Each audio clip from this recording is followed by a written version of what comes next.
I am calling the WSESD board meeting to order. The meeting of the WSESD will come to order. This meeting is a hybrid meeting, which means that some or all of the public body is meeting remotely, and some are meeting physically in a previously noticed location where the public may attend to observe, listen, and participate contemporaneously.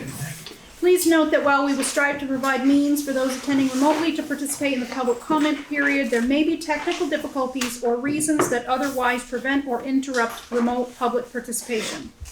Therefore, it is important to note that the open meeting law only ensures the public's right to participate and comment at a public meeting by attending at the designated physical location as posted in the notice and agenda. If a member of the public or of the public body has technical difficulties accessing this meeting remotely, please alert us by email. In the event of a technical difficulty that cannot be resolved, we may continue the meeting if necessary to time and place certain.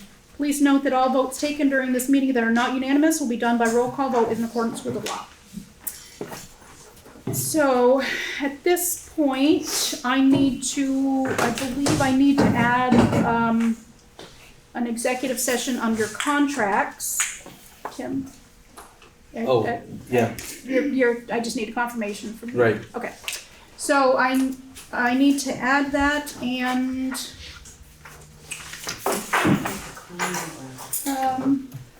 were there any other additions to the agenda or changes? Okay, I think there was a request to add to address a couple things, so I will just make note of them now, which is we want to address the fact, address that. How do I? Turn down the volume on your laptop. Oh, I muted it once. Sorry. Thank you very much. So we need to address a couple things that happened at the last meeting, just that we didn't expect that I didn't expect that there was going to be any action taken after one of the executive sessions, and in fact there was. The board came out of executive session and approved the recommendation of the superintendent in regards to the high school leadership team. I'm not sure if anybody would like to have a discussion on that, or if we're good just moving on. And then also, the intention was to read a statement in regards to teacher appreciation. And that was, I believe it was the Communication Council put it on the Facebook page, and I think I'm not sure if it was... it was sent by email by Mark to all in the staff. So there was a request to have that read again to make sure that members of the public do understand the appreciation note that the board does have for the teachers and staff. Do you want me to do that right now? Well, just 1 second, and then, and maybe we'll, let me see where we can put that. Under unfinished business, I think we can add that to that. But the other thing that I need to add is we did address the code of ethics last meeting, but I sent around suggested meeting norms. Thank you very much, Ruby. And so maybe we can have a discussion on that. Okay, so that's my changes to the agenda, and it doesn't sound like there are any other ones, so now we move on. So can I just ask, where do you want to have this discussion? Well, I would suggest... About meeting norms? Under board matters training. Okay, got it. Mm-hmm. Okay. Mm-hmm. So now we move on to student matters. Are there any, I don't see any students here. Are there any students in the online who would like to address the board, questions, comments?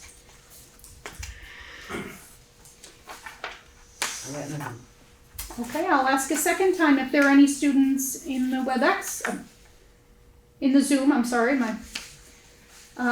who would like to address the board. And going 3 times, and we are moving on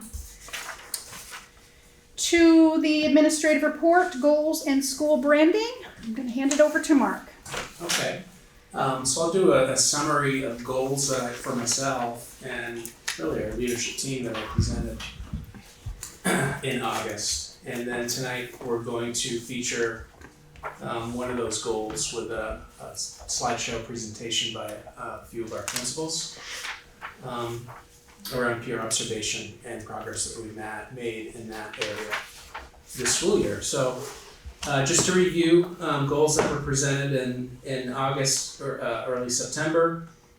First goal was the challenge of bringing a new leadership team together in a cohesive, efficient manner to benefit our schools. As you know, we started this school year with fully brand new leadership team at the high school, a new principal in one of our elementary schools, a new assistant principal, a new special ed director, a special ed coordinator, curriculum coordinator, district literacy coach, and diversity, equity, inclusion coach. So one of the goals for this year was to, set up a system of communication and collaboration. So the plan was to every month for the full administrative team to come together for an administrative meeting, focusing on collaborated efforts to work towards our continuous improvement plan, action plan.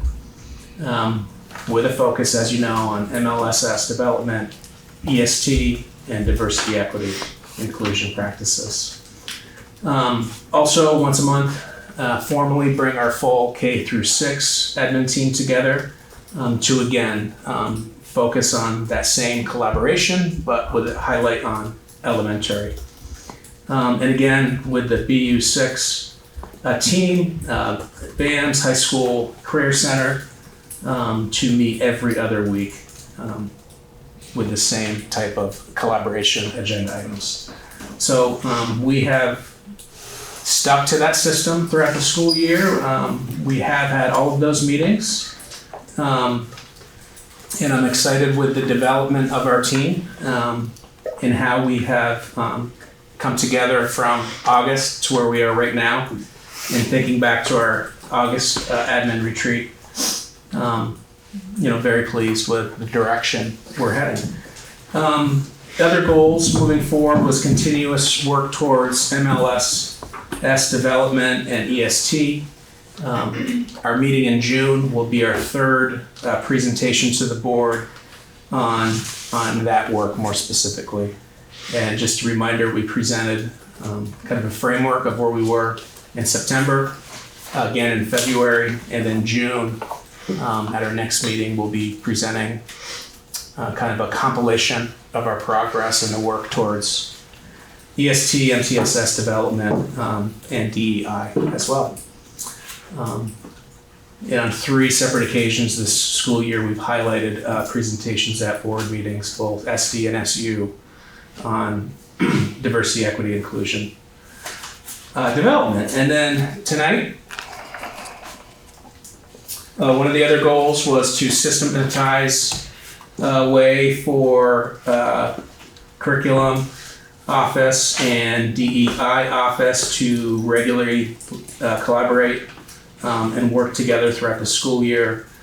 We established a weekly meeting for curriculum and diversity to start that work, and it has ensued throughout this school year. So not looking at diversity as a siloed topic, but how do we work on diversity, equity, and inclusion in all of our topics broadly throughout a school year. How's that reflected in new curriculum? How we work and plan professional development for our teaching staff.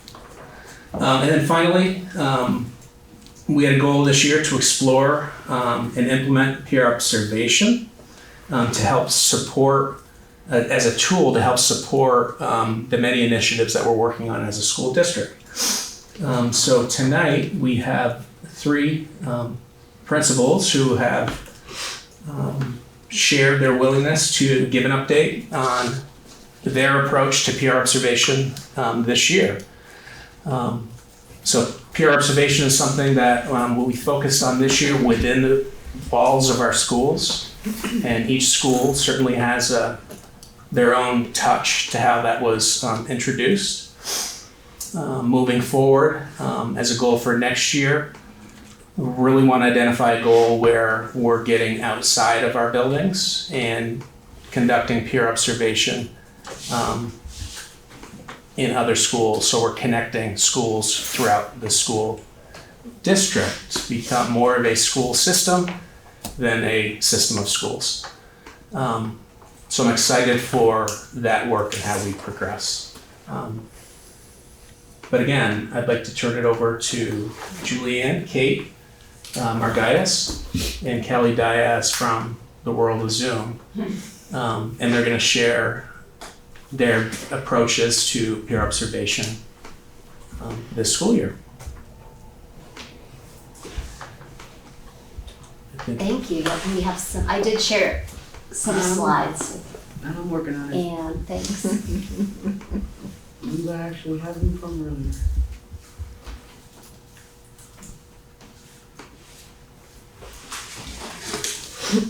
Okay, if someone wants to tell me how to make it a full screen, I'll be happy to do. Think you could This is a have slideshow. Yeah. Yep. Ta-da. Great, thank you. I can't see the slides from Zoom, so if you want to let me know if they're ready to go, I can start. Are you first up, Kelly? I think so. Can you do a screen share on it, Anne, so she can see the same slides as we can? I should. I'm good. I've got them here, but thank you. I just didn't want to jump the gun here. Well, the other audience folks might appreciate seeing them too. Oh, that's true. Everybody's here? There's escape. Okay, to go to Zoom. Oh, and then start, yeah, sorry. And then, Screen sharing, yeah. yeah.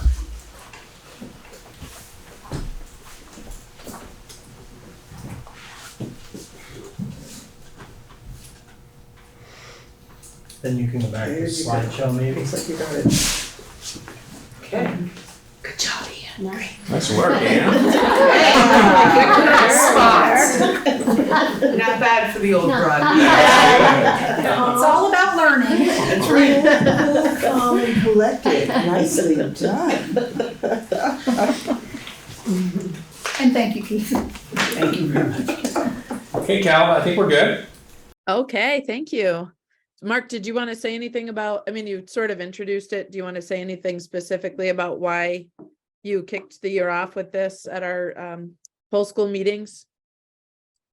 Or just jump right in? Yeah, it's just, I'm a huge believer in collaboration, and we have so many resources in our supervisory union that we can do a better job of taking advantage of learning from each other.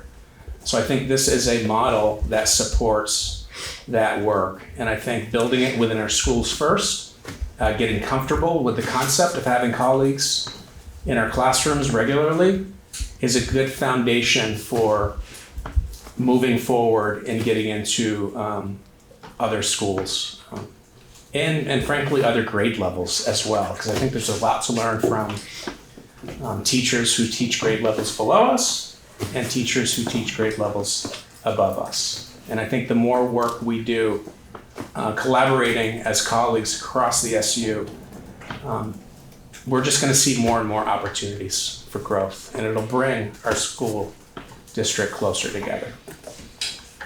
Absolutely. If you could advance to slide number 4, that's where I start. Thanks. I'm doing this wrong. Sorry. I That's also okay. don't know how to do this. If you go back up a couple, I don't even know how to do The that. arrow, the back arrow, Yep. the left arrow. Yeah. Not doing it. Press escape and choose the slide. Maybe.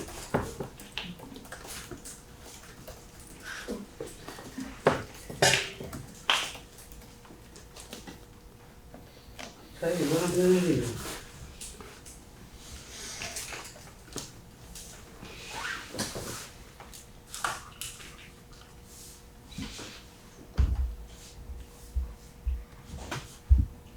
There you go, Julianne, you can run it now. Way to delegate that. Well, or we could sit here and figure out how to advance the slide, or someone who already knows how to do it can do it. But I have allowed screen sharing for more than one person. Oh, not on the online meeting. We've all I been can there, get man. Okay. It is not shared with Zoom anymore, just for, so people know. Okay, hang on. Yeah, hang on. Maybe, we'll get that soon. Hang on. Maybe give it to Kelly as the co-host. Kelly could be there. I How don't about know. just sending it to Will Smith and letting him co-host it? So if you use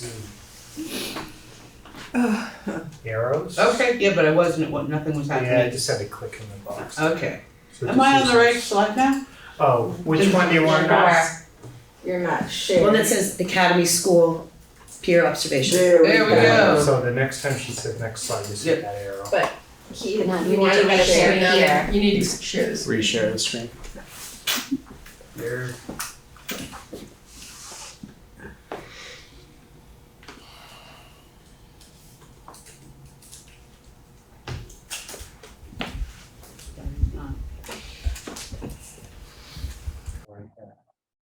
Even just zooming in, we saw it okay, when you did it that way. We're getting there. We're getting there. Oh, good. Nice. You got it. Arrow, there you go. There you So go. you're getting a taste of being observed by your peers, Anne. Yeah. This was a role play. No. Class, I think I'm doing really well. Thank you. Thanks for figuring that out. So this first slide shows a ticket where everyone had this outside of their classroom. And I'll talk a little bit about how that came about, but I figured it was a good introduction slide because it just shows that we left some autonomy for teachers as far as being open anytime or being open at certain times and at certain days, and limiting the amount of time that people were in the space. So we can go ahead to the next slide. We started, first of all, I'd like to just thank my teacher leaders. I have 4 teacher leaders who really led this process this year. When it was introduced to us at the leadership level, I was excited about it, but I wasn't sure how I wanted it to look. So I put it out to my teacher leader team and they really ran with it and guided the process, and it ended up being really fun and the whole staff enjoyed it. So that was a really wonderful way for me to use distributed leadership and for them to have some ownership. So we started out introducing it as a staff meeting, talking about why should we do these peer observations. And we started out with this quote: "It's comfortable for us to exclusively surround ourselves with friends that acknowledge our ideals, our visions, and our opinion. It is also possible that doing so may diminish our growth potential. When we take off the blinders that allow us to see only similarities, we should be noticed, that differences have much to offer a colleagueship. Exploring others' creative ideas and viewpoints will allow us to expand our own vision." So really thinking about, and especially with a large staff at Academy, we have a lot of differences in styles of teaching, classroom management, different skills and passions that we all have. But when we share them and commingle instead of staying in our silos, we really learn from one another. Next slide, please. We also talked about, making sure that they're non-evaluative. These are peer observations for a reason. I am not going in to evaluate people via these observations. This is simply a way to learn from each other. And so we practiced having factual note-taking only. And probably for every human, but especially for teachers, I think the inclination is to be really enthusiastic and go up to your colleagues after a lesson and say, "Wow, that was amazing. I loved this and I loved that." And we tried to not do that. We tried to just have takeaways for ourselves and be inspired for ourselves, because we didn't want it to feel ever that it was evaluative.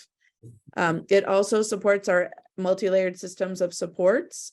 By doing peer observations, we might avoid an educational support team meeting because we might learn a new strategy to try, for example. It increases trust and collegiality. You'd be surprised at how little we get into each other's classrooms. If I'm a second grade teacher, I probably never go into a sixth grade classroom unless I have buddies or something like that. So increasing that is really important.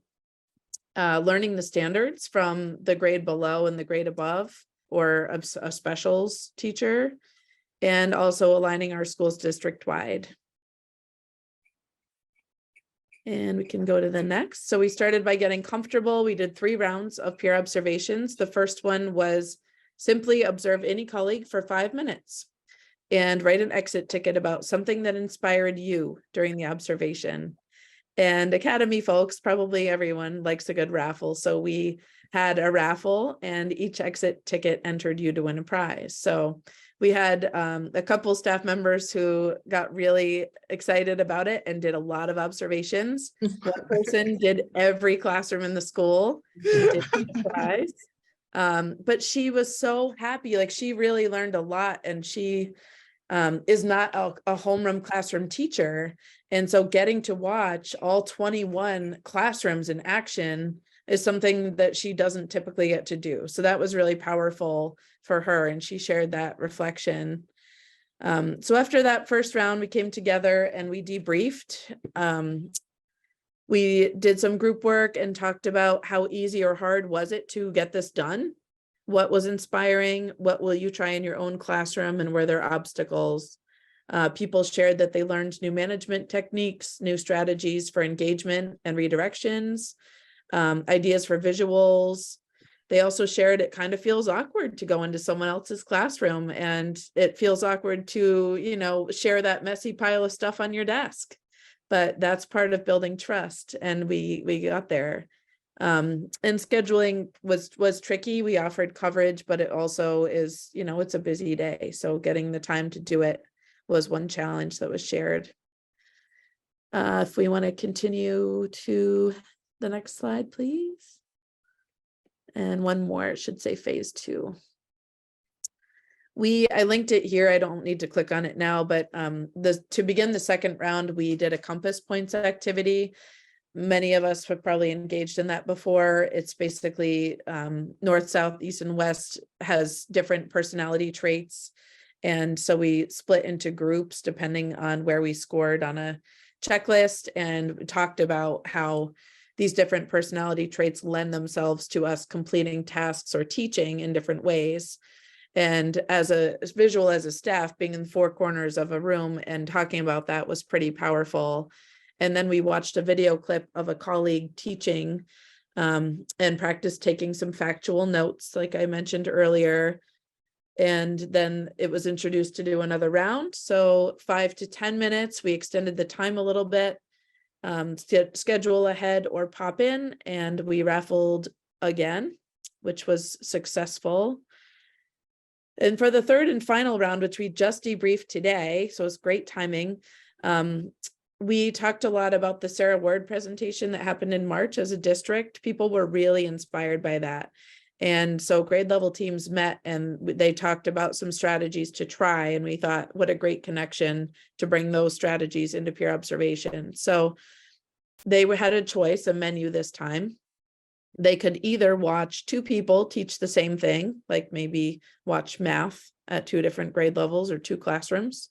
They could watch the same person teach 2 times, either in different settings or different groups of kids or different parts of the day. They could record themselves teaching a lesson and watch it. Somebody did that.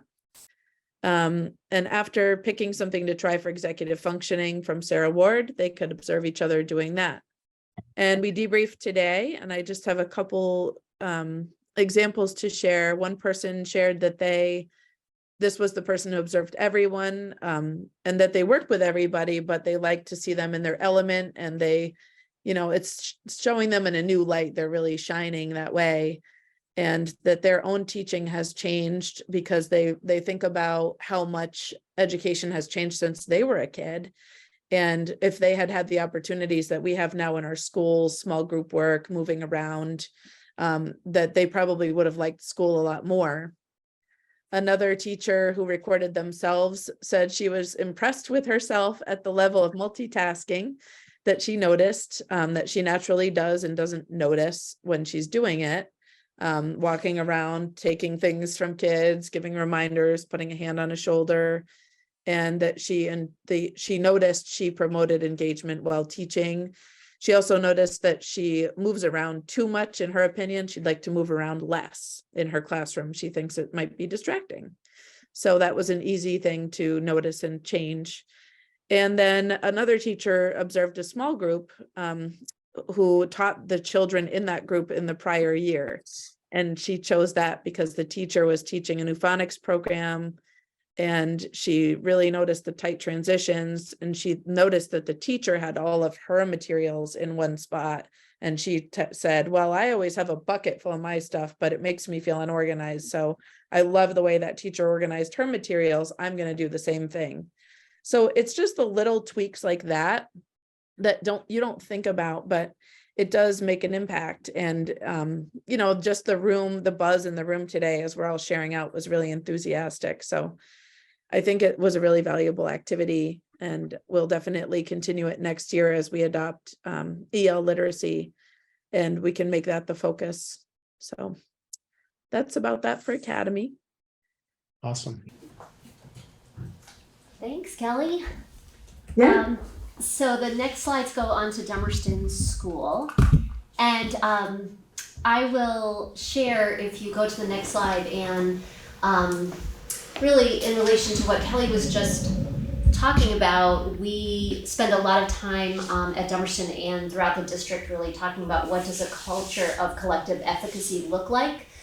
And that is such an important conversation because collective efficacy it's really the collective belief among school staff that we have and can have a positive influence on student learning. And John Hattie, who some of you may have read or studied, author of Visible Learning, looks at collective efficacy as one of the number one influences on student learning. So it's worth talking a lot about, and it's worth striving for all the time, because it really sets up an environment that is, supporting and promoting student learning.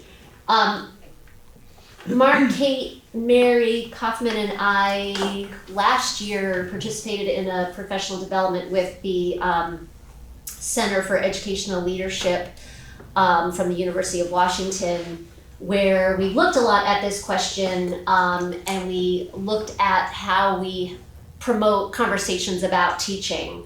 And what does that look like? What does it look like to have an environment where conversations about teaching, conversations about the work are happening and feel productive and feel fun and feel like inspiring and engaging? And so this is one of the slides from that work, but I like this slide because it kind of helps me remember what we're striving for, that when we have cultural efficacy, when we have that sense, we have a sense of what the student learning needs and goals are based on data. There's an assumption that the improvements we make will have an impact on students, that as a culture we embrace risk-taking, we share our learning, we're creating some of the same conditions that we want for our students, we're creating them for each other. And there's an assumption that everyone can get better. And so we carry that optimism with us. We have regular time for reflection, and we seek expertise when we need it. So that professional development was kind of a lens I saw the peer observation process through. So if you go to the next slide, it just shows you a couple of dimensions of teaching and learning that we really were focusing on this year at Dummerston School. and have been focusing on. The Center for Educational Leadership identifies 5. They are all at play every single day in every moment. But the 2 that were really resonating with us in terms of our observations and our sense of what we were facing, where we were facing challenges was sense of purpose and student engagement. So if we go to the next slide, we spent some time as a staff really thinking about what does it look like, sound like, and feel like when engagement strategies are executed at a high level in the classroom. So it's not just enough to have a list of like, these are all the ways you engage students, or really like, let's talk about if you go into a classroom, what do you see, what do you hear, what do you feel that really shows you that that students are engaged here? What does it look like when you see student talk, exhibiting at a high level? So in this training we went to, and then with Dummerston School staff, we call those look-fors, like this is what you're looking for. And we generated that list of look-fors as a whole staff. We then practiced a process of watching a lesson, like we used some videos of teachers that are available at some educational sites. And we practiced scripting, being in a classroom and just trying to take in everything you can without judgment, just being there for 20 minutes and just sort of creating a running record of what's happening. Talking to the students if you can, asking them what they're noticing or what they're learning about or what questions they have or why is this learning important. Then using those notes to identify evidence of instructional moves that promote engagement in our case. So if you go to the next slide, we just took those notes to our next meeting together, and staff were in groups of 3. We've essentially did 2 rounds this year, but in each round, staff came together and had a debrief protocol, which was designed to elicit conversation and reflection and like next step thinking, like what's the next move I'm going to make. So it's a very simple protocol where the observer, you talk through your noticings. Like, I noticed students were really, engaged in this conversation using all this content vocabulary from the math lesson. This is really showing high-level student talk. And then you might share, after that, share a wondering, like, oh, I'm wondering, do you always start class with that kind of game? Or I'm wondering, I know, why that, there was a student at the beanbag chair. Does that student, always sit there, or is that part of the plan? Or can we talk, let's talk a little bit more about that. The person observed, can respond to the wonderings, share their feelings and takeaways, and really then get to the question of like, what do you feel like you're on the verge of doing next? Like if you're working on this one goal in your instruction, what's next? What are you doing next? Because teaching and learning is about like making little steps. It's not like, oh, I'm gonna overhaul my, my whole classroom by tomorrow. It's, oh, the next thing I would do, hey, next time I would actually start with this, at the beginning of the class, I would throw out this question as a warm up, and that's the kind of thinking that we often do not have time to do. We just don't, because you're on to the next thing. Like, so trying to create space for that. The other amazing thing at Dummerston School is just being pre-K to 8. So that I love that vertical span, because there's so much learning that can happen between kindergarten and 7th grade, for example. So the first round we had people observing outside their grade band on purpose. And in the second round they were, they could be more within their grade band. But we also had everybody part of this, school counselor, social worker. I did a lesson in personal development. Everybody was part of it. My takeaway from being observed is like, yeah, it's like as I was engaged in teaching, I was like first of all, I'm rusty. Second of all, there were a lot of things as I was doing it that I realized I would have done this differently, you know. So it was a good opportunity for me as well. And then if you go to the next slide, just, you know, what we're thinking about for next year is continuing the model of grouping teachers both within and outside their grade bands and content areas. We've talked with our instructional coaches about engaging in peer co-observations at other schools. So the instructional coach pairing up with a teacher and then going to another school to do a co-observation. Of course, we want to continue the model of tying peer observations to our school-wide instructional goals. We're also next year starting lesson study groups, which are kind of like a more extensive process for peer observations, and essentially that will involve one of our instructional coaches and a curriculum and assessment coach, Lily DePino. So Carmen Winchester, academic support / instructional coach Lily DePino, will be working with classroom teachers on co-designing, co-planning a lesson. One person teaches it, they all observe, they all debrief, they all co-design the next lesson. Different person teaches it. So Carmen has actually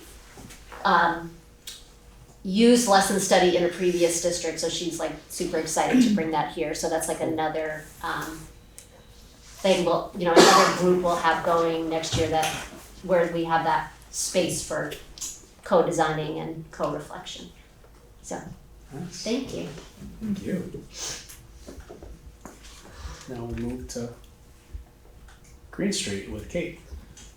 Thank you. And great job, Julianne. And Thanks. Kelly, it's always nice to hear in more detail what other schools are doing and ideas that come up. And it's not often that we get to do that. So it was great to hear both of those observation planning. If you can go to the next slide. We really talked about, and peer observation was in place when Mark was there previously. And so there were some staff that were comfortable with it and had experience with it, but we also had a lot of new staff this year. And so we really wanted to talk about the why behind it and get people comfortable with the process. So for our why, we talked about obviously collaboration and learning. We're always growing as educators, so that's really the goal of it. It's not to critique or evaluate anyone, but it's for both parties, the ones being observed and doing the observing, to learn from each other and share ideas, and of course to make it safe, fun, and inviting. So how we started it off, you can go to the next slide, Anne, thank you. We started off our first round in December as a full staff at a staff meeting. And I had asked some volunteers to be recorded for about 10 or 15 minutes. So my coach recorded various staff members that were brave and willing to do this, including a first-year teacher, my PE teacher. Wow. So we had specials teacher, special educator. I wanted to get a variety of different staff members other than just classroom teachers. So they were recorded and we watched the videos as a staff, and we were within small groups in teams during the staff meeting, and we had our protocol that we would be using. And so we watched them and then we would take notes individually, and then at our tables we would discuss things that we saw, and then we shared out as a full staff. So those staff members were able to hear all of that positive feedback. And my PE teacher, who was brand new, first year, who was really nervous about it, was like, okay, that wasn't bad, that was awesome, and got lots of positive feedback. Because a lot of times in education we're really hard on ourselves. And so to hear that was really good. So that created an understanding of what the protocol looked like. And we also, in order to make it feel safe for everybody, we had them do the first observation within their own team. So they knew the person well to do that. And And if you go to the next slide, Anne. This is the peer observation form. I don't know if you can see it super well. So really it's just a form that talks about the objectives, and then the teacher can decide what aspect of the lesson that they wanted their partner to focus on, and what instructional strategy. So what portion of the lesson, maybe it was the warm-up, and then what kind of instructional strategy that they wanted to focus on. And there's a place for the observer to take notes regarding like thumbs up, and then something to think about or questions that they have. And so then at a following staff meeting, we gave obviously time for staff to get these completed. And then at a following staff meeting that was set up where partners could meet and go over the peer observation that they did and collaborate on that.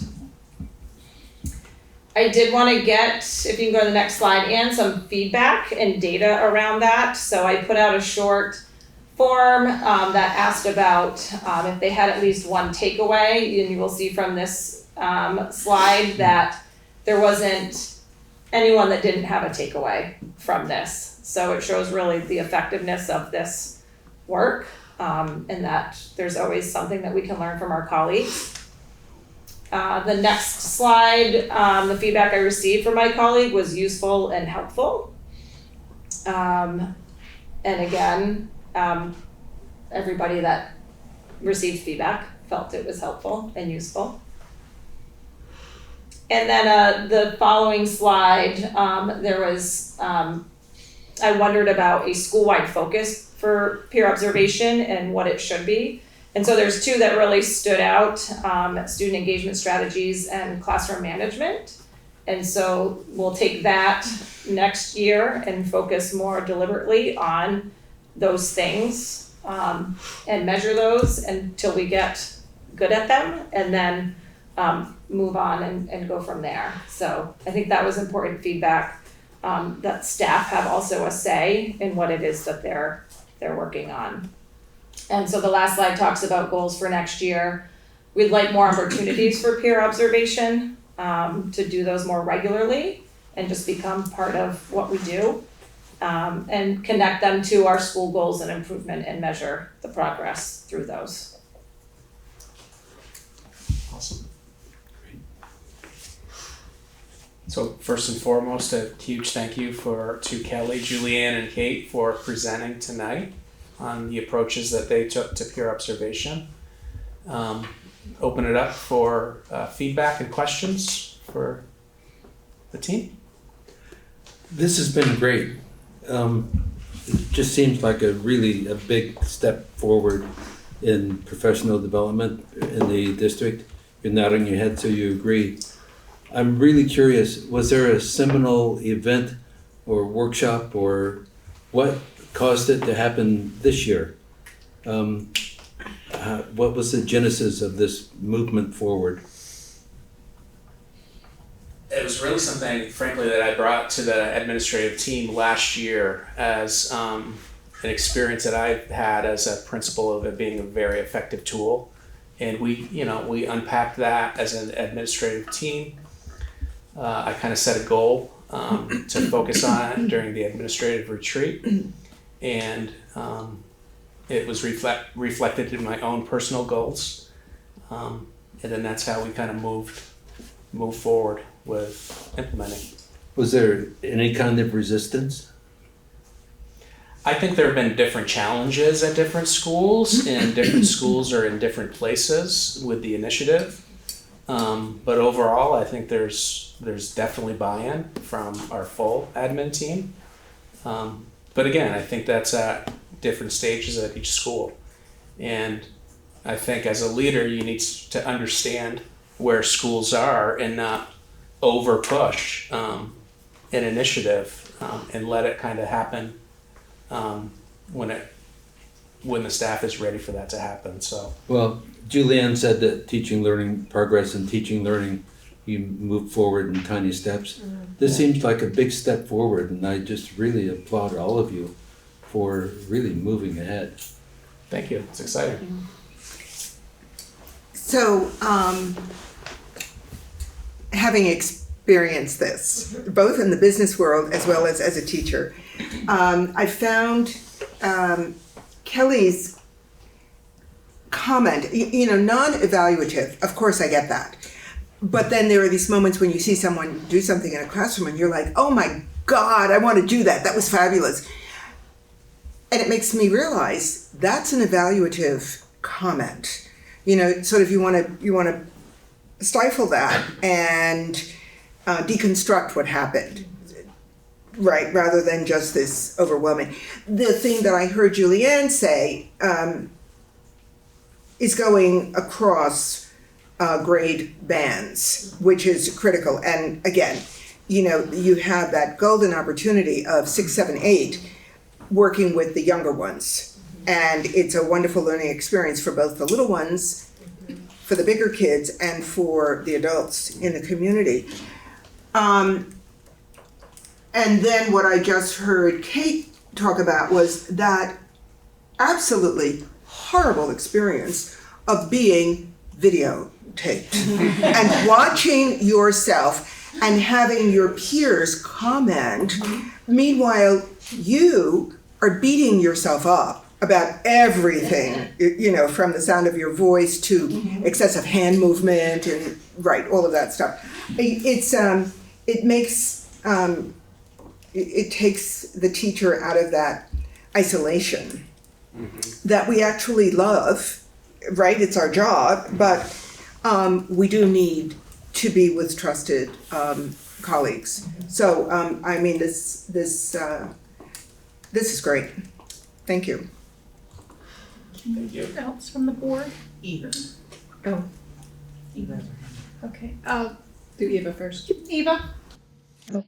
I really appreciated the presentation. I just have one question. So one of the things that I hear from parents is wanting to have more time for play for their children, not having things taught according to just a test format, and wanting kids to explore and through play and figure out what their skills are. And I'm just wondering, through this collaboration, was there an exchange of how teachers incorporate play and outside, and was there different techniques? Thank you. Yeah, it's a good question. What I love about peer observation, Eva, is it can be applied to so many different things that we're working on. It could be applied to a recess duty. It could be applied to a lesson in the garden, to an outdoor experience. So we don't look at peer observation as an initiative, but as a tool to help move forward other initiatives that we're focused on. So I don't know that we have specific examples at this moment to share with you, Eva, but peer observation is certainly a tool that supports the development of that work you're speaking to. I just want to second all of the praise. I think this is a really wonderful presentation and great initiative that's going throughout the district. So I guess I have two questions, and the first is, it sounds like this is being implemented district-wide to some degree. It's not just these 3 schools. And I really appreciated, Kate, in your presentation where you were talking about it. You didn't use the word behavioral intervention strategies, but basically, what might we be looking at, and some of the statistics from what Julianne was presenting. I'm just wondering to what degree are some of the district-wide, the school, what you're looking at school-wide, how is that going from school to school? So if one school is looking at, classroom management, strategies, and that's the focus, is that going to be something that you see in all the schools? Because I do think that the curricular levels, I totally see the benefits to teaching, and also classroom management is tied right in there. But certainly I would imagine that there's a lot of peer support that you could get around those management techniques. So I was just wondering if you could speak to that in terms of the district-wide implementation. Feel free to jump in. I think the approach and the way we really rolled out peer observation as a tool to improve collaboration is that if you're inviting somebody into your classroom, you get to control what you're asking for input on. So there's a beauty in that, right? So you're identifying something you want to improve or that you want feedback on, and you're asking a fellow colleague to spend time in your room to give you that feedback. And I think, personally, I think that's the best way to roll something like this out, because there is there's a trust. The element of trust is hugely important, that you roll something like this out in a super thoughtful way, that you're allowing folks to get vulnerable over time as they experience the process. Yeah. And I'll just say one slide that I considered sharing tonight from that training we did at the University of Washington is the research on the characteristics of effective teacher learning. There are 6 characteristics: choice, ownership, learning that's situated in our own classroom and practice. The learning is differentiated and it's ongoing. So I think that also speaks to what you're saying, Mark, like those, having the peer observation fit into those characteristics is so important. Looks like Kelly has her hand up too. Kelly?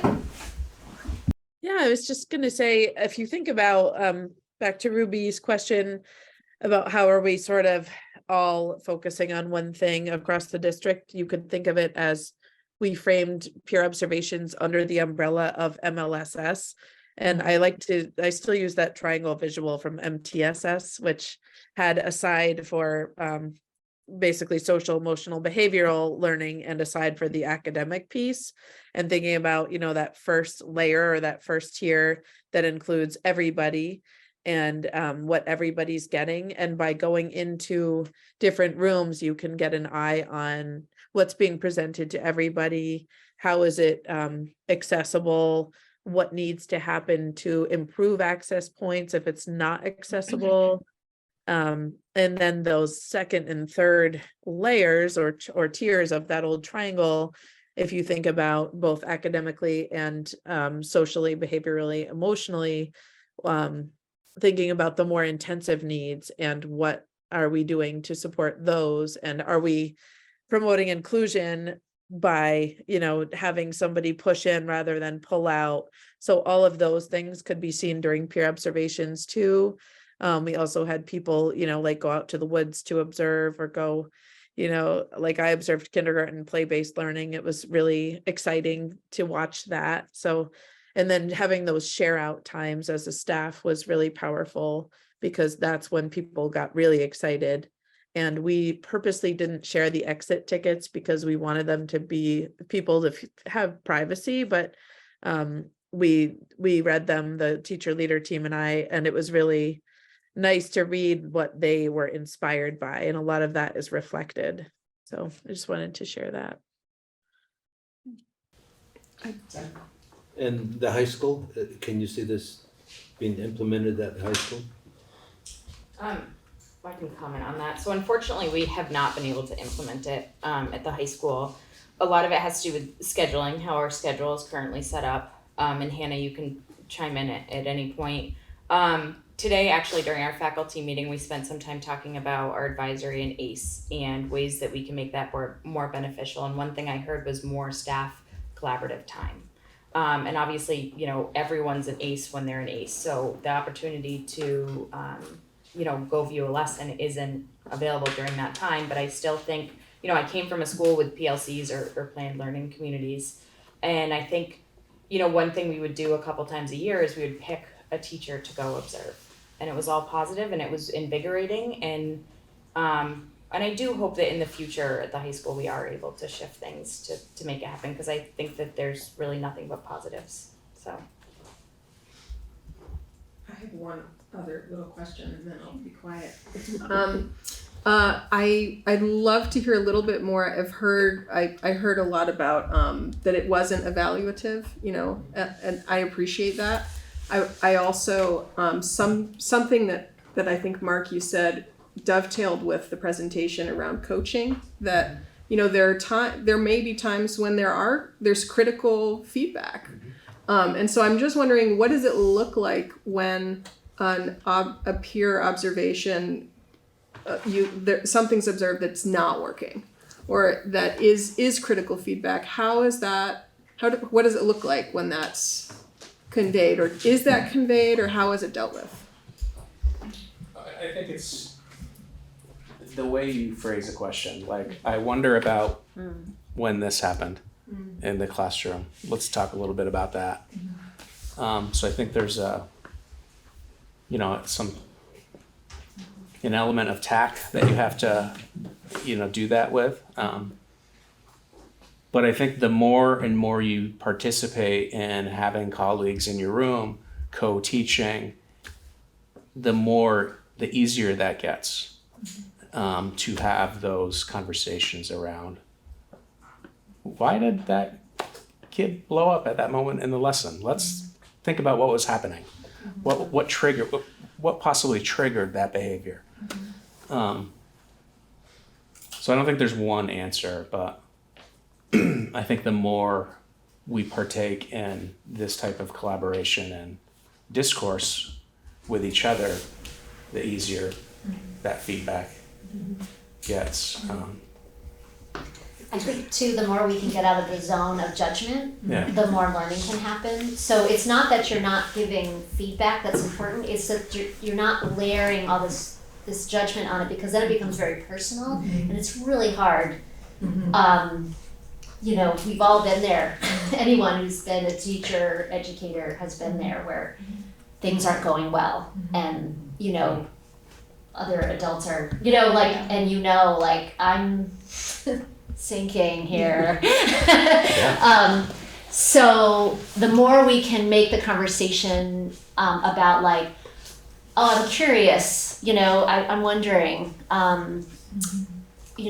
what are you thinking about, or I'm curious why you made the decision to, or so it's not, it's not about a judgment, this is good, this is bad, but it's about let's talk about instruction as a series of decisions we make. Some are planned, we got ready for the lesson and we planned them, and some are in the moment. So many decisions are made in the moment. And that is sometimes you process afterward, you realize, oh gosh, if I could relive that, here's what I would do differently. And when you're having this conversation between whoever is the observed party and the observer, the observed party, in my experience, always spills the beans. Yes. We know what went wrong in the classroom, and we're going to get that out on the table right away.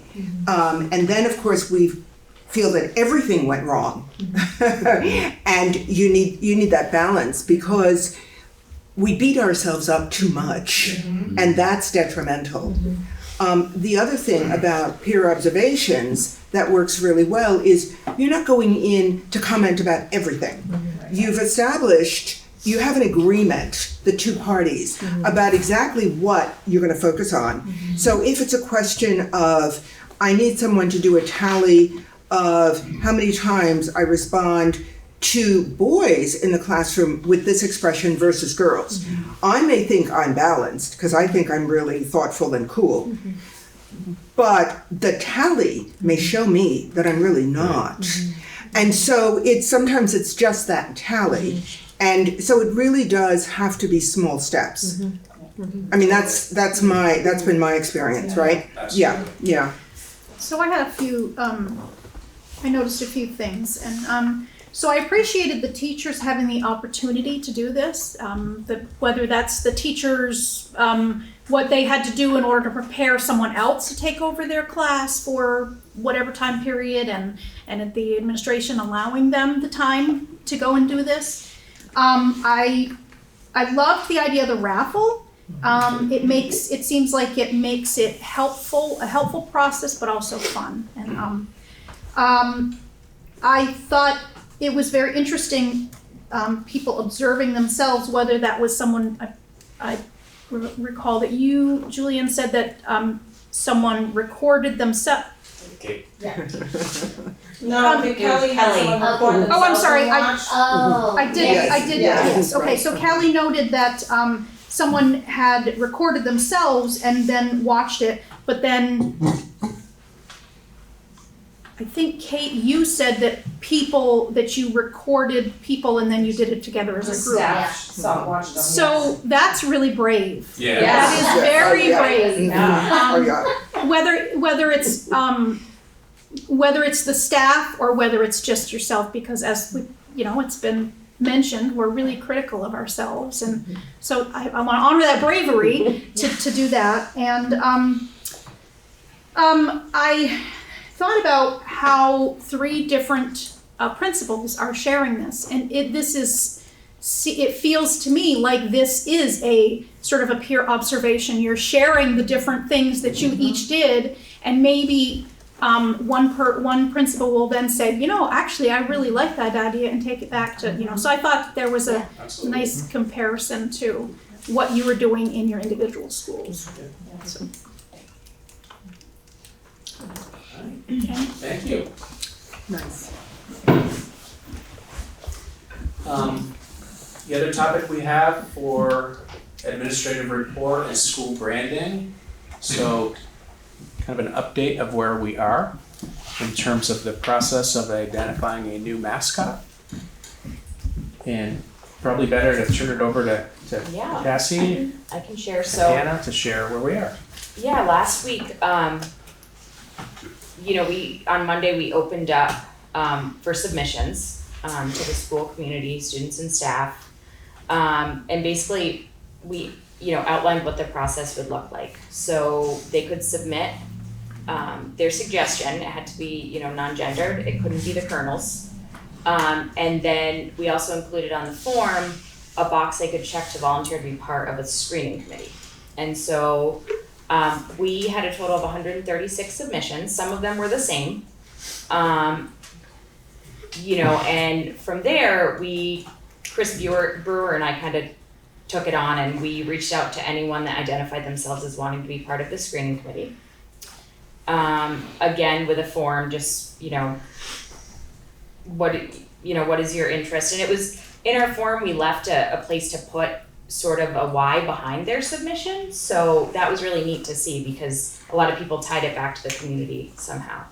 And then we ended up with 6 students and 4 staff members, including Chris Brewer and myself. And we met on last Friday, I don't know what day it is. And we shared all of the submissions with them. There was nothing that was taken out, just the pure data in the Excel sheet.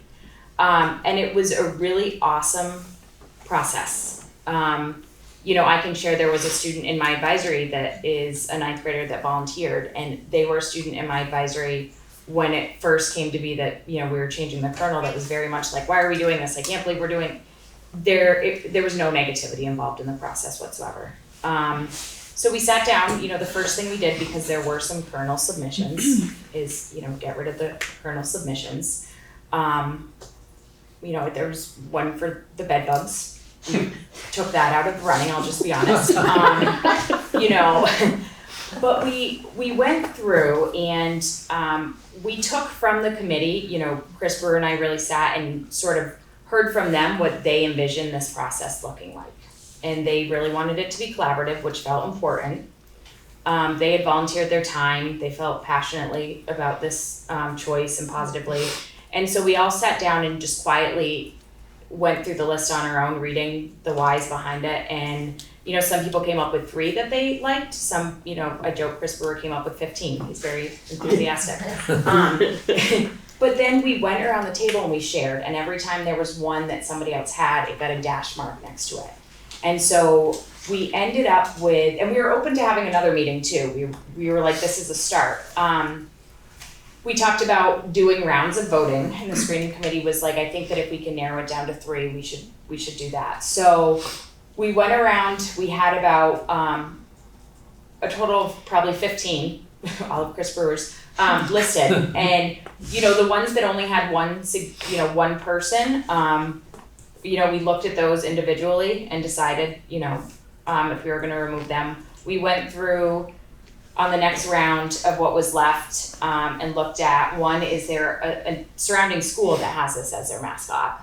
You know, Burton's the Bulldogs. You know, it wouldn't make sense for us to choose that. We also went through, could it be a mascot and a logo? Is it non-gendered? Is this something that we could get behind positively? And we ended up narrowing it down to 3. Which we won't share. We won't, no, we're not sharing. No. You have to wait for that. And so tomorrow, we will release, you know, a form to staff and students. The only difference in the 2 forms is that we're giving the staff the option, a 4th option, which is whatever the students decide. And knowing some of our staff member, that will probably be the box that they check. We did put in a stipulation that if the top 2 are within 10% of each other, we will do another vote on those top 2. Is it an animal or a plant? No. I can say down here, have to wait. All right. I will share that they're all very positive. They all have some connection to this community in some way. And you know, the students are really feeling excited about this, and it's a good thing. And Chris Brewer and I left that screening committee meeting, and we were almost like, that was, I mean, it was better than we ever envisioned. Not that we ever thought it would, you know, be bad, but it was just, I think Hannah and Mr. Zucchini, I'll put him on the spot, can probably share that I think that people are feeling positive about it, which is nice. You know, so stay tuned. And then my hope is that once we narrow it down to 1, the students involved in this process, some of them, I can't bring all 750, but some of them will gladly come to a board meeting and present it to you once, you know, the graphic designer has come up with the choice. And I would like us to be able to vote on that as well. So maybe, you know, 3 designs from a graphic designer on the new logo, and then, yeah. Yeah, so feel really good about the process, really good about the work of the staff at the school and the student energy. From what I've seen, and I'm a father of 2 teenagers in the high school, so I'm around teenagers quite a bit, and they're really, from the feedback I'm getting, they're really excited to be a part of the new mascot, the new logo moving forward. And I will say there were a couple students that came onto the screening committee, and they originally were very much like, how can we lose our kernel? How can we? And they came with this mindset of like, you know, even if this isn't something that, you know, we originally loved in the beginning, we want to be part of the process to develop what comes next. And that is just, I think, speaks so highly of our students that, you know, that lesson of, you know, be part of the change in a positive way. So. Is it a bird? I'm not telling you, Tim. Jeez. Okay, so when will it be released? Well, depending on the vote tomorrow, which will be open till Thursday at noon, we will know whether or not it's down to the 1. I mean, if there's one that is just completely ahead of the rest, I don't really think it requires a next step. You know, but if you have, you know, 40, 40, and 20, I mean, I think, you know, those top 2 we'll go ahead. So Friday at the latest, because we'll open up that, if we do another vote, we'll know Thursday at noon, and we can open it up and have that ready. And can you speak to the next, that next phase of getting designs and logos and things like that? What's that timeline? Yeah, I've already reached out to a graphic designer after talking to a number of business owners in town, and made a connection, and they're really excited to be involved in the process. So as soon as we identify a name, I'll send that along, and they will get working on some renderings for us to take a look at. And that was something that came up too in the screening committee, because our graphic design teacher was willing to create mock-ups, knowing that they wouldn't be the actual. but it got kind of murky. Some students were like, well, this college has this logo that's the same as one of our top choices, and so we should just throw that in there. And it sort of felt like it could,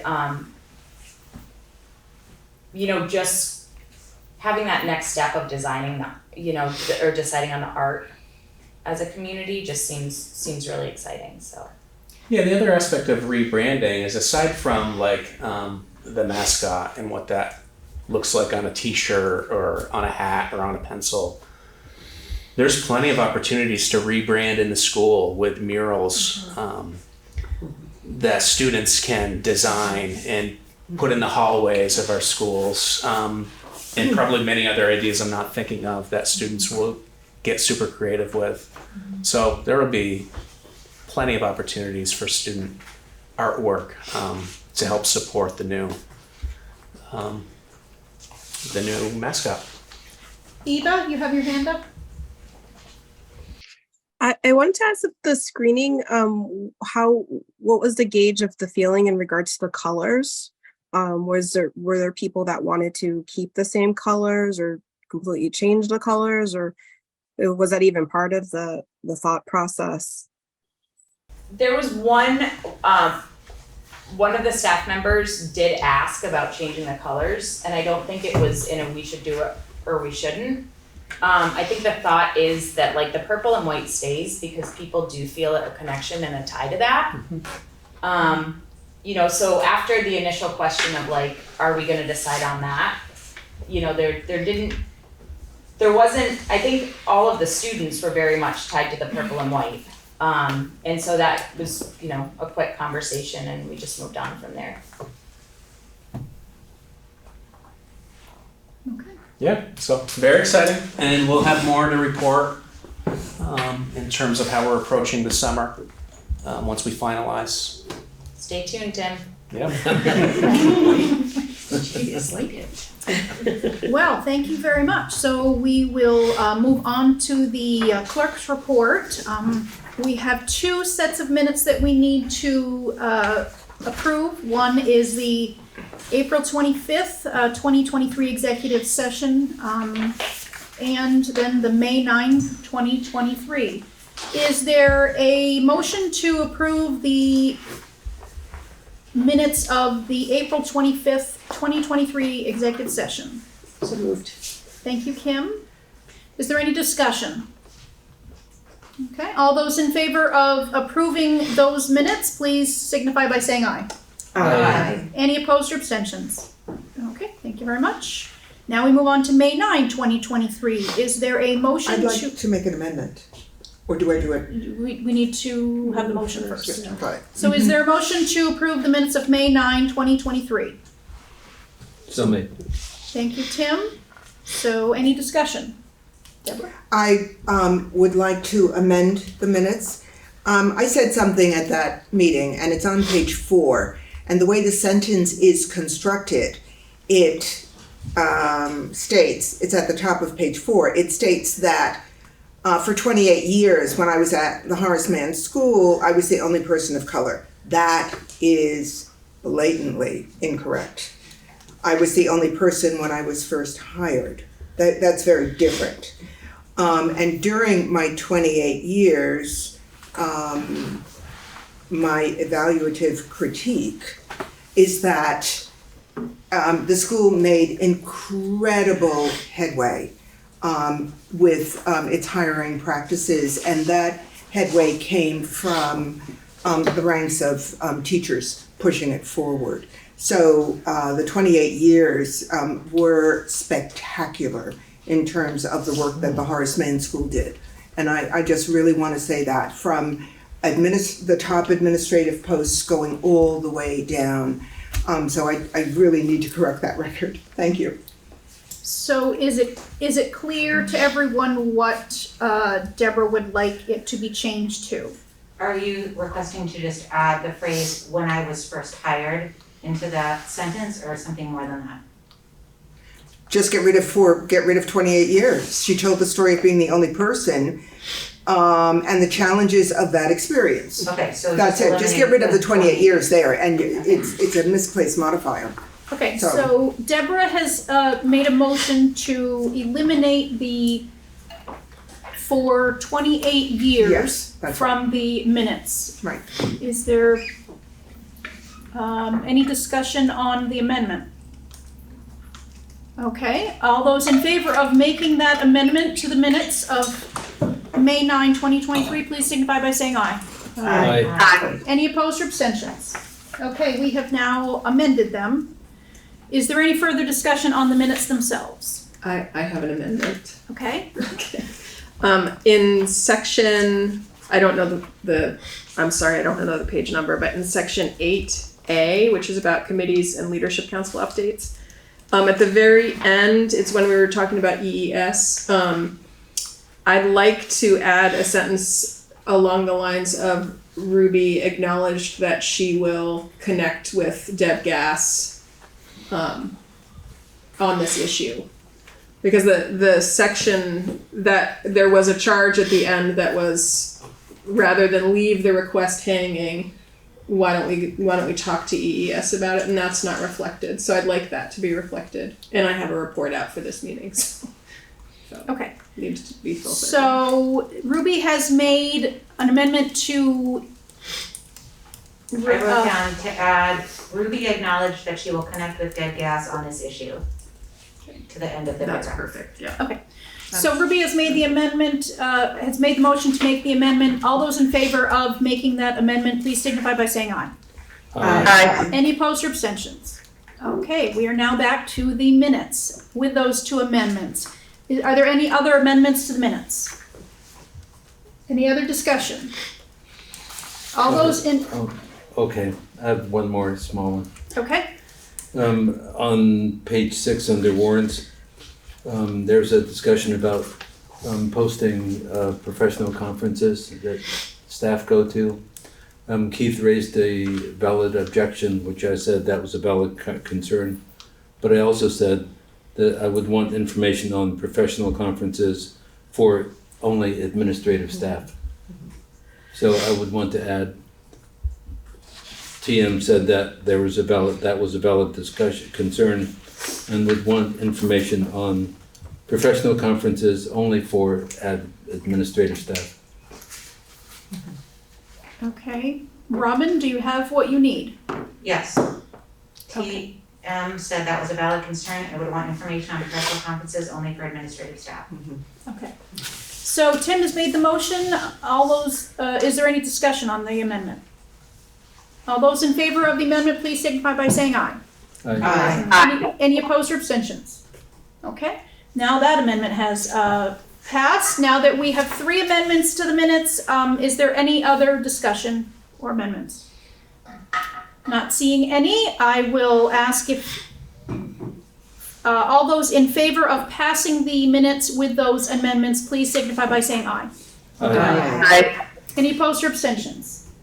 Okay, wonderful. Thank you very much. Now we go on to the fiscal report. Yeah, I would just share a brief report. Typically at our first meeting of the month, we have Finance Committee review of financial statements, and they're always on the website, just as a reminder if folks want to see year to date. But I thought this evening I'd just do a quick update on just an hour ago, we did submit, or 2 hours ago, the response to the federal $1 million grant that I had mentioned last meeting. The reviewers, fortunately, are continuing to engage us, so that means we're still in play. They asked us to clarify 4 criteria, more information on the fiscal need, more information on how this improvement will affect learning, and more on how are we engaging our community, and then also some additional specifics on measurable outcomes. So we've submitted those responses, and we hope to hear again within a couple of weeks. So this will set into motion a direction if we are awarded. If we are not, we will still want to pursue this project, but we will have to look for maybe a different scale, a different scope. But it's been an informative and a very collaborative process. I was really appreciative of our admin team. I mentioned that I just was informed yesterday that I had a few hours to respond. Today was a pretty full day, so it was hard to squeeze it all in, but so many folks in our admin group, including Mary Kaufman, just jumped right in and was able to develop a lot of, I think, compelling case and data for us to utilize. So I appreciate that. And this is the Oak Grove project. This is the Oak Grove heat pump and insulating, and we are combining it in terms of the application with the PCB remediation, the insulation, the window replacements. So it's a very comprehensive project. One of the things they wanted us to elaborate on is how is it scalable, and I see this as a just terrific model or framework where we work with our community partners around workforce development. We work with, in this case, the STEM curriculum here at the high school, collecting data, working with our sixth graders as well, maybe our fifth graders, much greater awareness of how we all depend on heating systems and where's the energy come from and how does it relate to climate. So I think the criteria of the grant only gave us 15 pages to articulate a work benefit plan and all kinds of things. So this is the second level of exploring how we might roll this out. But this is a very policy-driven bucket of money. It's very clear they want this to support labor unions. They want to see renewable energy. They want to see disadvantaged communities engaged. And we're very pleased to pursue this, and I think it would be a terrific model, as I say, if we're funded. So that's pretty much all I'll report this evening. Mary? Thanks. I just wanted to jump in and say thank you to Frank for putting all that work into the grant, and also just in the response to the grant reviewers, I guess. It was a great opportunity. It was a short turnaround, but I reached out to several members of the science department at BAMS and BUHS, as well as our science coach. And it was a really great conversation via email, and really exciting things to come based on collaboration between Oak Grove and the high school, and some work that can be done pre-K through 12, really around climate and energy, and how this project could really expand the work that we do in science, of course, but literacy and math as well. And that was a conversation we had again via email, but it was really exciting. I was like just so thrilled. And we may even be hosting some high school students next week to come take a look at our current system and run some data. And so I'm hoping that we can pull that off. We're walking distance, obviously, from the high school. And so this was a great opportunity to connect with other educators and really see how we can, take science education, combine it into the work that we do in all of our other content areas, all the way up pre-K through 12. So also we're hoping to get the heat pumps, but this was a little side thing we got from it. So That's awesome, Mary. Thank you for sharing that.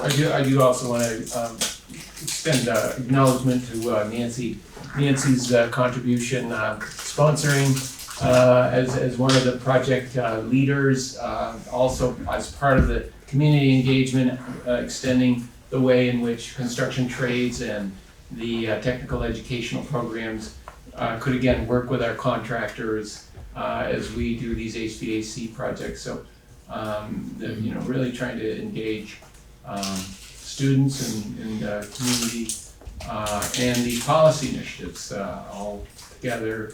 Meanwhile, lowering cost and most importantly, lowering our carbon footprint. So cross our fingers. Thank you very much. You said only 15 pages, and in terms of what maybe all the materials you wanted to get in there, or you felt you needed to, that may be only 15 pages, but 15 pages is not nothing. So I just wanted to. Yeah, well, thank you, and the instructions on how to do it were over 100 pages. So you had to kind of decipher that, and then you had to, we had a 100-page document, and we whittled it down to 15, and then they asked a lot of questions that we were very happy to expand on.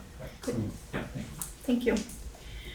So we will move on to public comment on non-agenda items. We have time budgeted 10 minutes. Anyone making a comment can expect a response that falls into one of the following categories. Receive an acknowledgement of the comment with no further action planned. Receive an immediate response by the board chair or administration. Administration would be directed to contact and respond to the person. Clarification sought from the administration for a specified meeting. The topic would be added to a specified future board agenda. The matter would be referred to an executive session. A public hearing would be held on the matter. Is there anyone who would like to address the board on public comment on non-agenda items? Oh, yes. Hi, I'm Henry Zucchini. I don't know if I need to identify myself. I'm a teacher at the high school. And I'm not sure if this qualifies because of non-agenda items, but I was a little flabbergasted to see that the possibility of a synthetic field is being raised again. I don't know if people in the room know this, but a number of years ago, prior to the pandemic, there was a fairly large community dispute about this issue that I thought was resolved in the favor of not doing a synthetic field. And so part of me is that I'm coming in from seeing on the agenda and not knowing exactly, but I do want to say a few comments about it. I'm not sure if that's an agenda item or not, so maybe I need clarity on that before I speak. Well, so I can clarify, and you can decide whether you want to make the comment sure. now or if you want to hold it.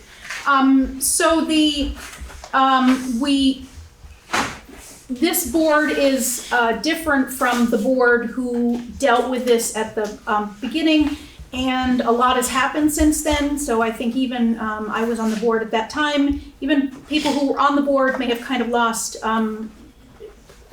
contact in their minds of a lot of the details. So we're in the process of course, reviewing all that material, reviewing the options, etc.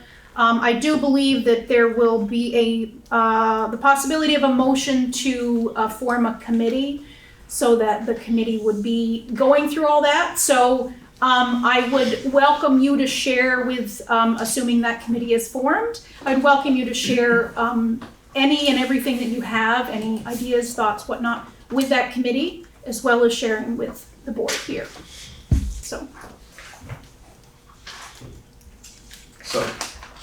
if it's all right, I would like to say a few things. Absolutely. I think it's telling that we are talking about this again at a time when we're talking about eliminating PCBs at Oak Grove School, for example. The fields, any of the fields, even the ones with more organic materials in them that we're talking about laying over an actual turf field, are highly toxic. It's basically, we're agreeing to be a chemical waste dump essentially for the fossil fuel industry to take these materials and put them on the field. They're unsafe for children. The NFL Players Association is basically lobbying against them because players get injured more. They off-gas horrible chemicals that children breathe in. They eliminate the biosphere that is the field, even though it's a monoculture in the field. There is organic matter beneath that. There are worms that live there. There are birds that feed on those worms. It's an organic structure.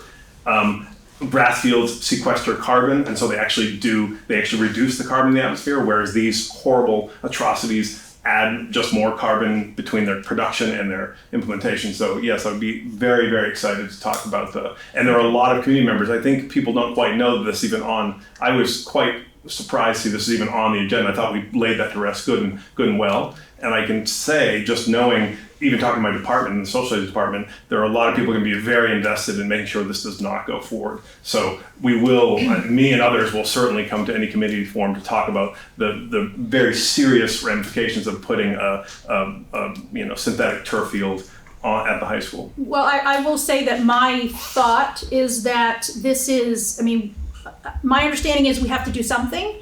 And so this is kind of a discussion about what needs to happen, what can happen, what will happen, so it's not just a discussion on, okay, well now we're gonna, set up the contract for the whoever to come in and put this in there. It's the discussion about what do we need to do. And so it of course touches on a lot of other things like the equity, the different sports, whatnot. So as I said, this board is different than the board having, sort of touched on it, before the pandemic. So I think it's going to take discussion, certainly going to take a lot of discussion. So I would encourage you to communicate with that committee on anything and share any resources that you might have with them. Sure, there's been a lot of studies talking about how toxic these fields are and how awful they are for the environment, for people, and they're not recyclable. So once they maybe made a recycling materials, but once you dig that up in 10 years, it lasts maybe 12 years, who knows, it goes in the landfill and another one needs to come in. My delicate proposal is to spend half the money on a grass field and take the other half of the money and put it into salaries for support staff who are woefully underpaid in the district. That would be a nice way to use the money that's not spent on a turf, a synthetic turf field, and actually push it into all the people, janitors and paraeducators that support our student community in the district. That would be a good way to spend $500,000 or whatever it is, the disparity between the field. But anyway, I yield whatever time I have. Thank you. Thank you. Okay. Kelly, can I just say something? Sure. I just want to clarify that the item on our agenda is not resurfacing with an astroturf field or artificial turf. It's on there because we had feedback from students and administrators that the field is not usable in the way that it needs to be to meet the current needs of the school. And so the agenda item is to consider what to do about that. It's not predetermined towards a certain outcome. So that's what we'll be discussing when we get to that item. Sorry, can I unyield my time for a minute? Sure. Sorry, just one more thing. I'm on that field every day because people go out, they're with their students out there, take breaks, they walk on the track, and the field is overblown. It's not. I mean, I'm not an expert, but the field is not in terrible shape.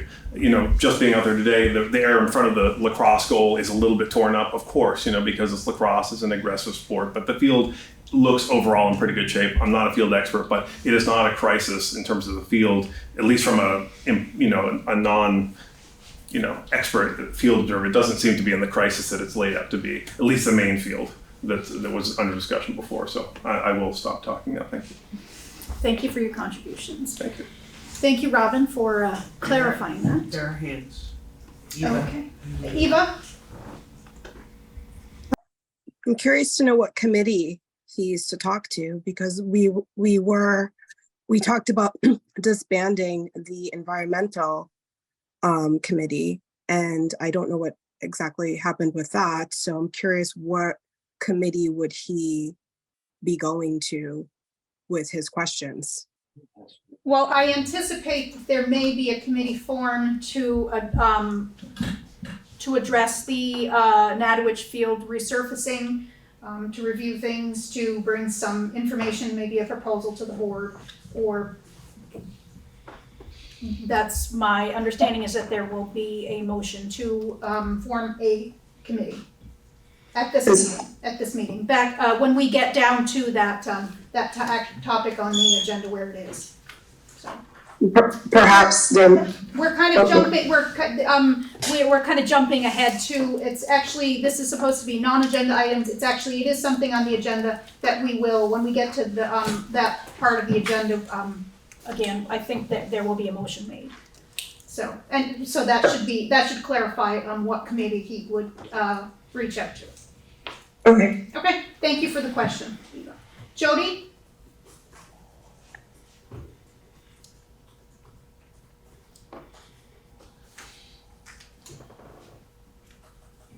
Can't hear you, Jody. Jody, do you have your hand up? You're muted, Jody. Okay, now can you hear me? Yes. Okay, I have trouble with this, I guess. I'm just wanting to second what has been said before here, and I was very upset when it happened before this issue came up, and I have a lot of information on it, and I just saw something today from Cornell University, and what they said, one of the things that came out of what I was watching was that instead of putting the turf, the artificial turf, we just need more workers caring for the fields. And because the fields just need to be cared for more often, mowed more often, et cetera. So there's a lot of other information out there now than there wasn't before. Thank you. Thank you, Jody, and I will extend the invitation to you, as I did Mr. Zucchini, that please feel free to, if and when that committee is formed, to please feel free to share any information or any questions, concerns you have with that committee, and that may help them in the whatever their mission is determined to be. Thank you. Are there any other public comment on non-agenda items? Okay, so I don't see any more, so we will move on to unfinished business. So the sexual abuse investigation update. I have a statement to read. The fact-gathering portion of the investigation being conducted by Amy Goddard will be drawing to a close shortly. Anyone who has been considering making a report to Attorney Goddard but has not yet done so is invited to as soon as possible. Although this particular channel of reporting will no longer be available after fact-gathering has ended, all members of the community should be aware that the board continues to take the issues under investigation seriously and encourages reporting concerns and incidents through all the other available channels that will remain in place. We continue to ask for your patience and understanding as the investigation moves into the next phase. So we are currently waiting for information from Attorney Goddard. It might be that she still has people who have contacted her, but we have put out the request for some information that we can share to the board, to the community. Mindy, you have your hand up? Hi, thank you. Can you hear me? I don't have Yes. headphones in. I guess I just wanted to ask a question about the process because you have had a couple of executive sessions, you said, that were discussing that and reviewing what you might be able to release, but those were with Attorney Hext and not with Goddard. So I guess I misunderstood. I thought you were actually receiving information at this point. And so I'm wondering what the function of these sort of preemptive meetings with Attorney Hext are. Is Attorney Hext, what will her role be when the investigation concludes? Is she going to be representing the district in any lawsuits? I guess that I'm wondering what the purpose of meetings with a different attorney were if you have not yet received information. So I will remind that the community did not want the board to be involved in the investigation. They did not want the board to do the investigation. So that's Attorney Goddard who's doing the investigation. The board, the community wanted the board to remain separate and apart from the investigation, which is why we hired Attorney Host to preserve the integrity of the investigation. So we communicate with her and she communicates with Attorney Goddard to preserve the integrity of the investigation. So that's the roles that they are playing. We had to determine what information we needed from Attorney Goddard, and that we have communicated with Attorney Host about what the board's needs are, and that information is being addressed.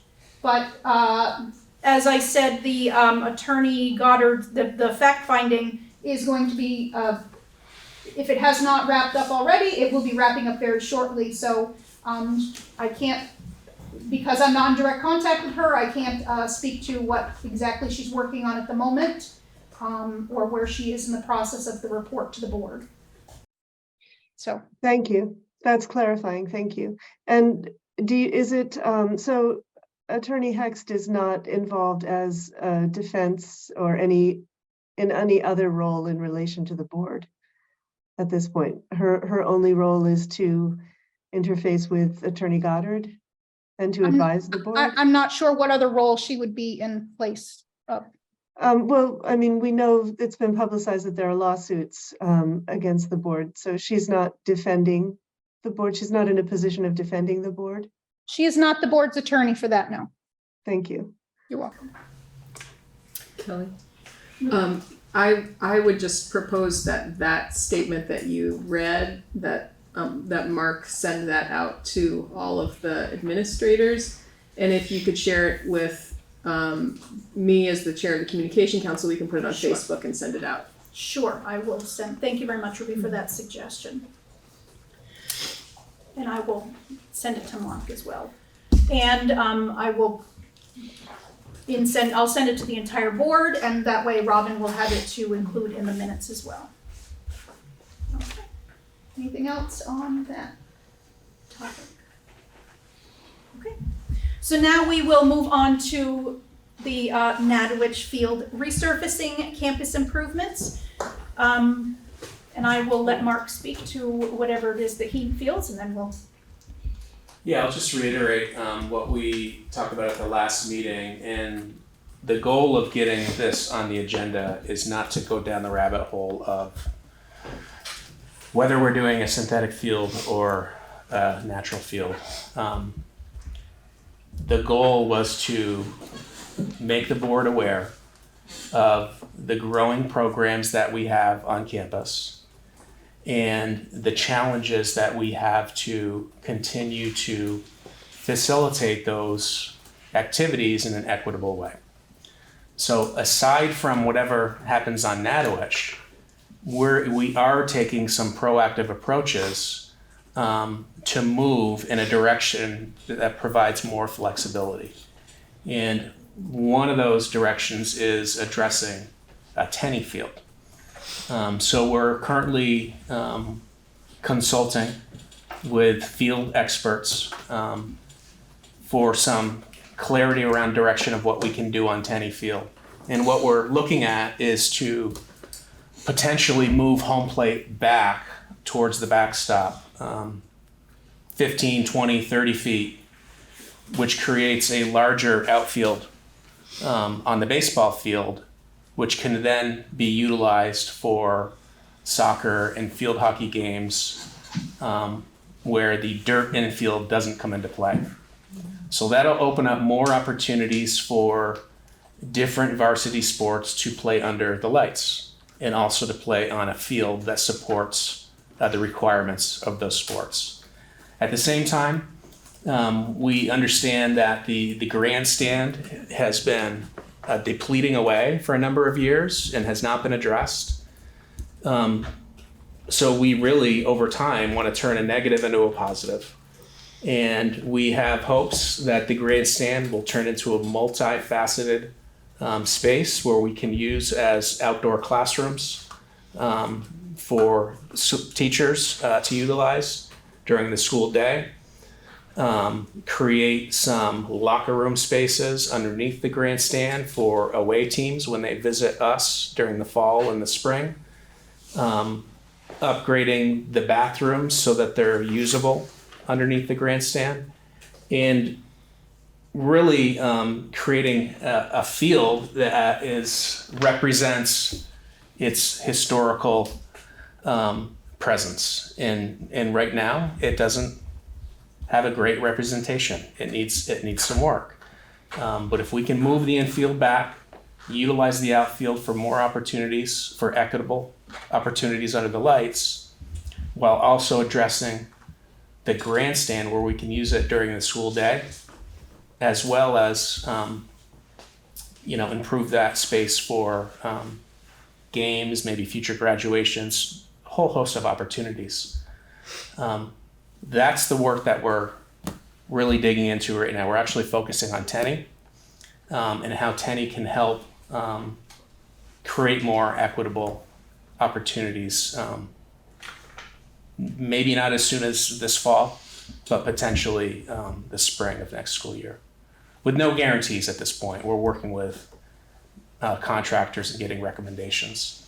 In terms of Natowich, there's a lot of activity that happens on Natowich because those activities can't be happening on tennis. because of the infield, the grass, that dirt field. So that's one way that we're going about problem solving this. Natowich, whatever we do moving forward, does need attention. We'll be working on Natowich this spring and this summer to get it ready for the fall sports season. I'm not married to a synthetic field. I want to do what's best for kids and what accommodates this campus. I think we all do. We've discussed that at length this spring. But we do need to invest significant amount of funds into upgrading that field in whatever it looks like for the future. So I think we need to continue to bring a number of experts in, consultants. Maybe we form a committee tonight to help lead that work. But it's not on there to say, hey, we're going to do a synthetic field next year. It's on there to identify a major need we have to accommodate growing athletic opportunities for our students. I was just going to add to that because I think it's, from my understanding and talking with facilities, and I don't know much about growing grass, but they sod it every year, and the surface only has so many years before it really needs to be dug up and a new, fresh loam and seed put down. And there was some concern at the end of last summer when they went through that process of sodding patches that they usually do, that the sod didn't stick this year like it used to. And so I think that kind of led to the thought, not about a synthetic field, but just this may need more improvements than we typically have to give it.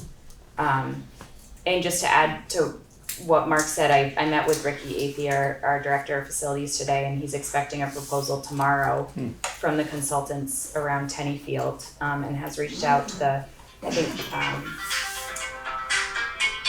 the Historical Foundation. Just, there's a lot of moving pieces in improving Tenney, but there is, I think, a desire for outdoor learning spaces, and our floodwater permit does not allow us to put up any more structures on campus without having to take some down, essentially, whether it's pavement in the parking lot or, a shed. So the hope is that if we can invest in that, every day in nice weather you see a dozen classes outside, and if we could give them that outdoor learning space to use with seating and bathroom access and Wi-Fi, I just think it's a great opportunity. First, a fun rumor. Bill Halliday was quoted in that Vermont Country Life magazine that you get with the Reformer, the Weekend Reformer, saying that the district is looking at getting used seats from Fenway Park. Is that true? That's the first time hearing it. Right? check out the magazine on Vermont Country Life about baseball. It's pretty interesting. So that's what Bill Halliday is saying. That would add to the historical relevance. Very expensive though. Having gone to college right down the street, Tim, I can just say that some of the old seats at Fenway are pretty narrow for somebody my size. But it's Fenway Park. Yes, I know. Okay, more importantly, I sent out material from the Toxic Use Reduction Institute. Many of us aren't just against synthetic fields, but we're for organically managed natural grass. One of the goals is to extend the hours of use possible for Natowich Field.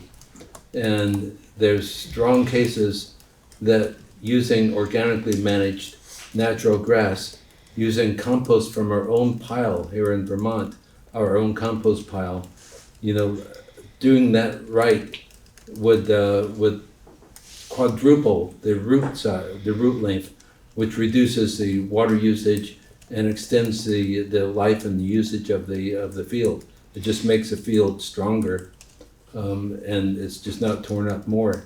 And my personal request is that if Natowich is going to be resurfaced, let's do it right by exploring organically managed turf, so it's not just the same, but it's better.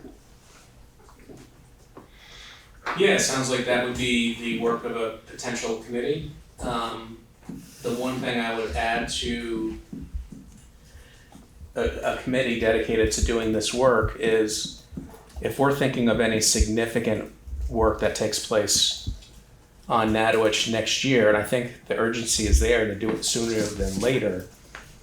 Frank and I were talking about this morning.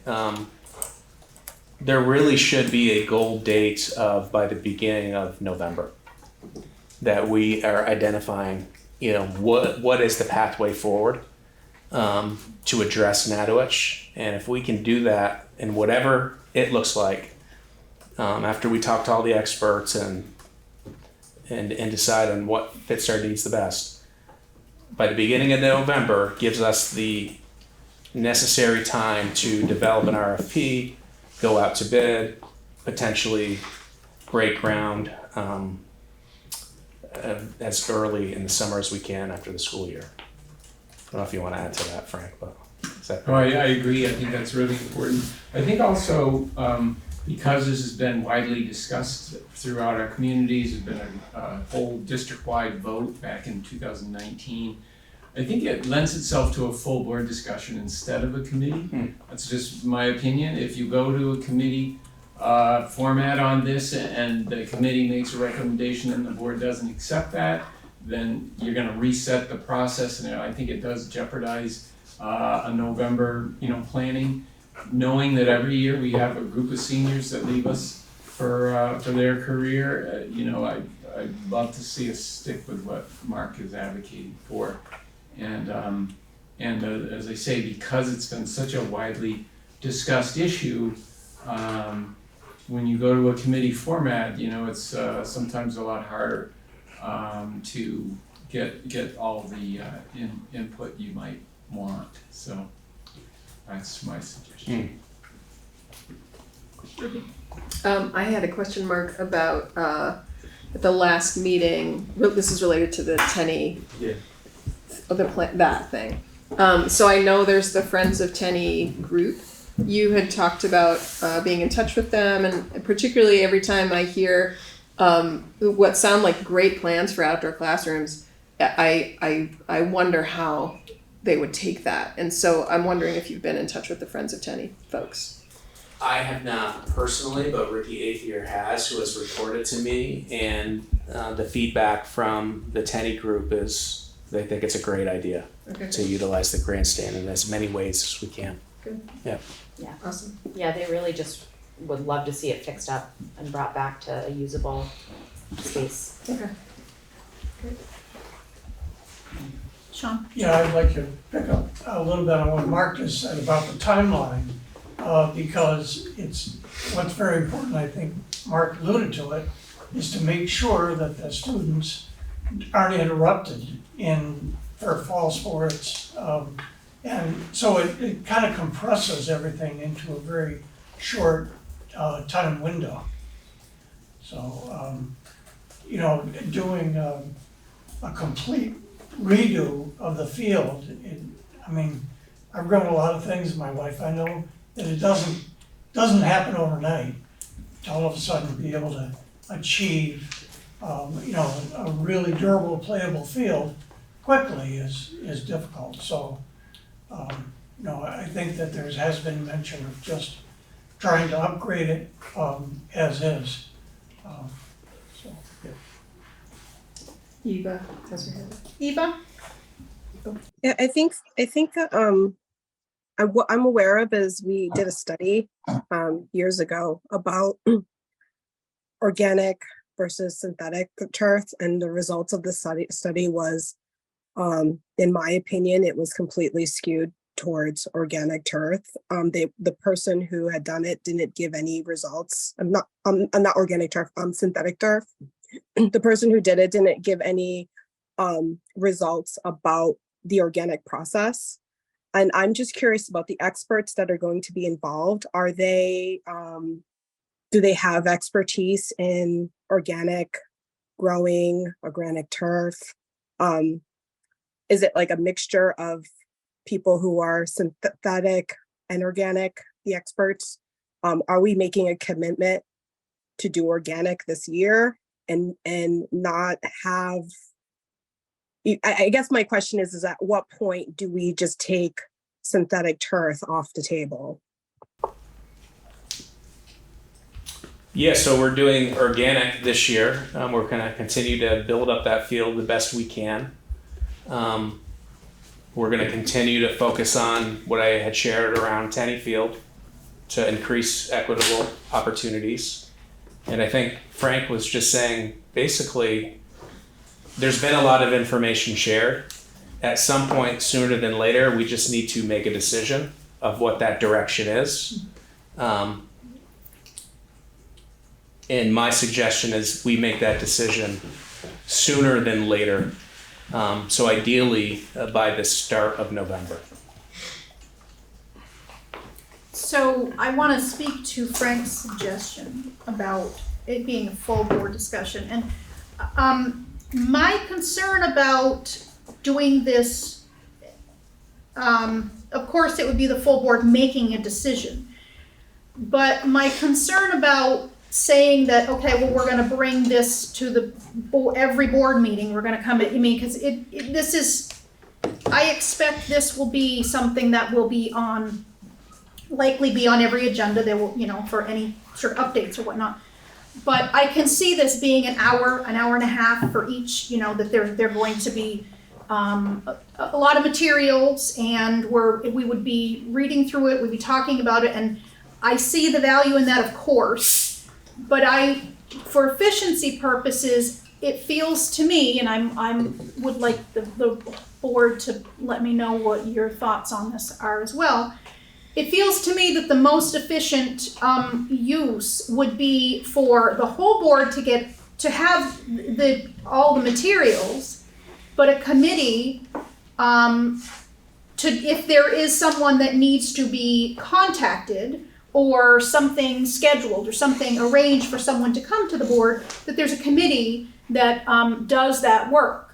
And then I have on the last 2 meetings, maybe more, I think the last 2, I've been trying to put on the committees and leadership council updates. So I would anticipate that we would have regular updates to the board, and then if there were decisions to be made, that maybe those would come to the board at that time, and we would certainly have input in it.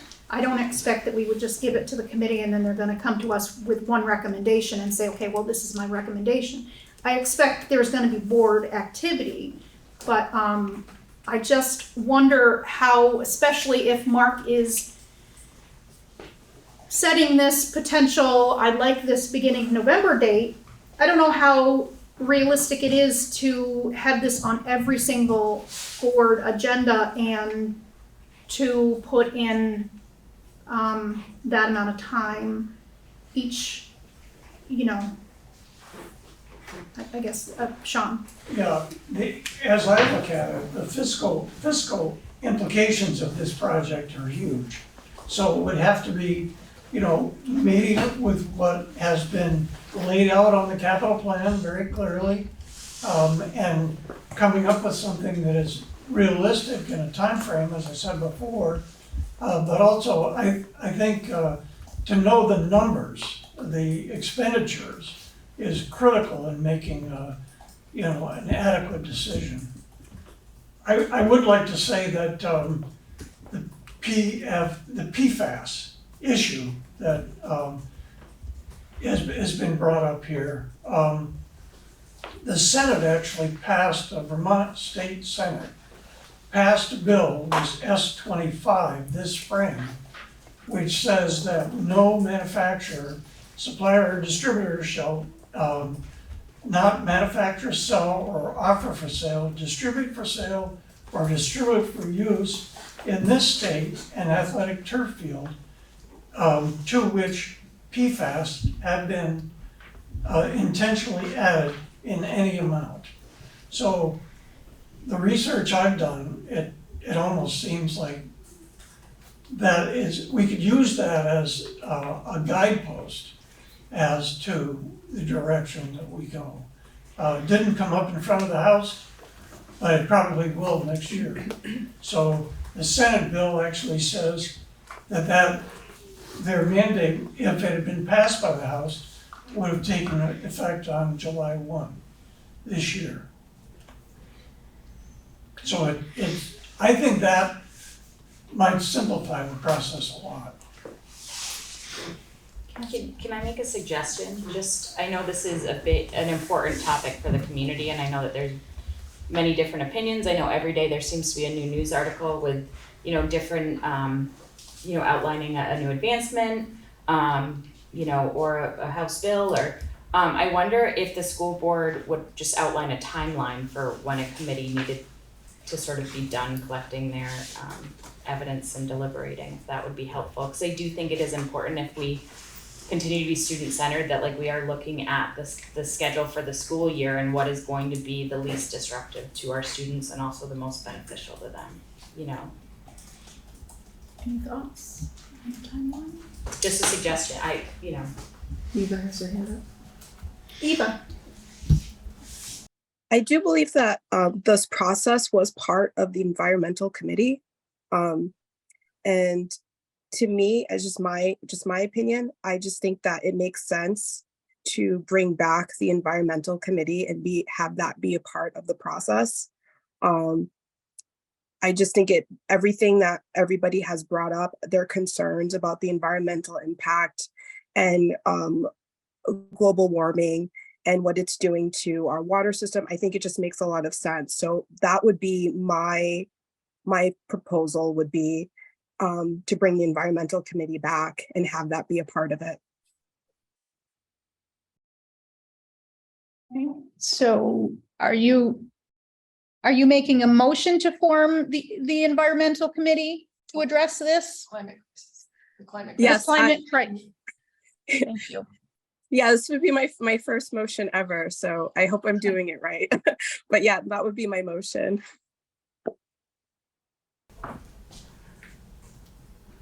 Is there any other discussion? I don't think we can take an action without a warning. Well, okay, so we can't. We do climate crisis, but we can put it on next agenda. Can we make a committee that's related to this agenda item? Yes, that's one. Can I just ask a clarifying question? Sure. I know that there's a number of students that feel very strongly about this, so I would just hope, any committee would allow for their voice to be. I would anticipate, yes. Great. Yeah. So the crisis, what is it called? Climate crisis. Climate Crisis Committee was disbanded by an act of the board fairly recently. It is embedded in a policy, E14, which presupposes that committee exists. So it's getting a little complicated right now, I think. E14 is on the agenda for policy and amendment at the point that we can actually get to it because of all the other stuff that we're looking at. I would recommend that whatever committee you form be outside of that policy for the time being, so that the committee can consider the policy. Anyway, that's my suggestion. Kim? I think this needs to be very separate. This is a very focused, we're not looking at the climate crisis overall with every school. We're looking at the Natowich field, and we need to stay very focused in just a committee on the Natowich field, and if we need to do anything with Tenny, but not done under the umbrella of the climate crisis committee. Tim? Just to clarify, there was no committee. It was the Climate Emergency Task Force, which was made up of members of the public that I led. I was going to reiterate that also, and I think that maybe my understanding of kind of the standing committees that exist on the board are the ones that are currently activated. And that task force, I didn't think of it as being disbanded, rather not enacted or not activated. And I've had this communication with Frank and with Sean as the chair of the finance committee. And I respect both of their opinions and think they're great. And I disagree about one particular point, or at least I have always thought that it's this merged district, we have so many facilities and so many ways in which we have to think about at the board level what comes to us around facilities and maintenance and buildings. I've always kind of wondered why there is not some type of a committee that would focus on any questions related to buildings and grounds and things like that across the district. Some of the questions that come up, as Sean has pointed out, are very tied to the financial implications. You know, one type of surfacing is drastically different in cost in the short term versus the long term, and that analysis has always best sat in the finance committee.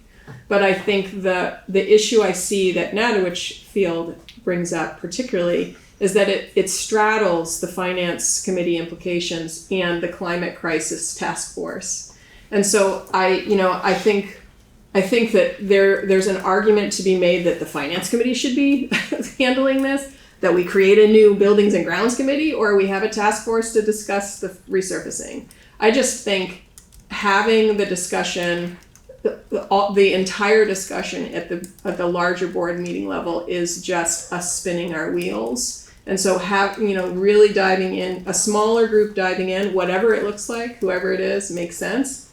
That being said, some part of me I feel like most board members know where they stand on this simple question of artificial or natural. And there are nuances and there's definitely financial implications. But ultimately, as I think, has been said, there's an investment that we decide as a school district to make. If we were to choose something that cost more in the long run, a natural field, because of maintenance, because of staffing, because we need to invest more in order to make it work, that has financial implications. But will those financial implications are part of the fiscal responsibility that I took on as a board member, and I'm willing to kind of say, yes, I know it costs more and it's worth it. And I believe most board members here could make the decision now on how to proceed and say, go forth and do this thing. And so whatever we do, moving as quickly as possible to the decision-making phase to say, go forth and do. And if that means making a task force and making a short timeline, I think that's what should happen. If we do it at the board level, I think November is optimistic.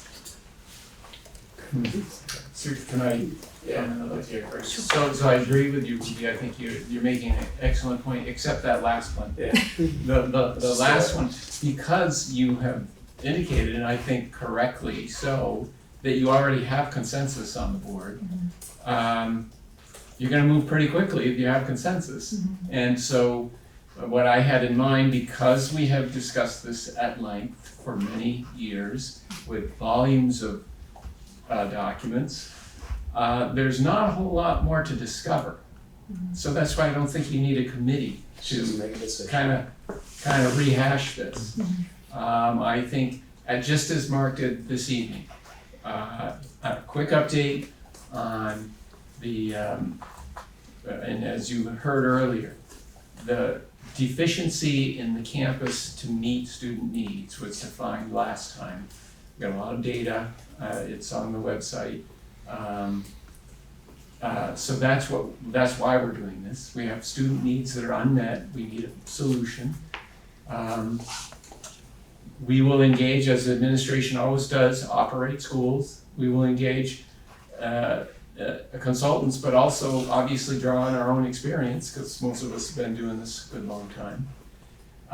We will synthesize the recommendations that come to us from the professionals, but also from the folks that serve kids every day.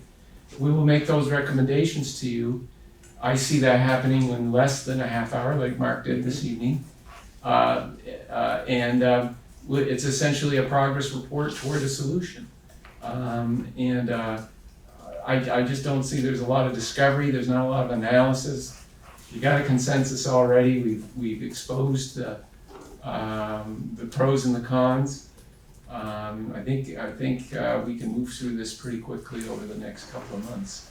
But that's my opinion. I think Ruby articulated it very well, except I'm not sure why we need a committee to deliberate over what we already have consensus on. I agree. Okay, I just wanna understand what you're really saying, because everyone's talking about like, we're all in consensus, we all know what we want, but no one's saying what is the thing. There's a grass Are you field. saying that you're gonna bring recommendations for a natural grass field Yeah. and plans for that, and everyone feels comfortable with that? We'll Is have the what's happening? alternative, like we do with everything with public schools and the debate, we will have the alternative defined. What is a synthetic field? What do the manufacturers suggest? We can consider that, but there's no indication that argument is going to prevail. And as far as I know, there's no administrator that's dying to make the argument. Can I ask a clarifying question? Sure. As a new board member, it feels like it's possible that we, if we made a motion today, like what is the motion that we're looking for? What are we asking for? Is it a motion to ask the administration to move forward with presenting and researching a natural surfaced field for Natowich?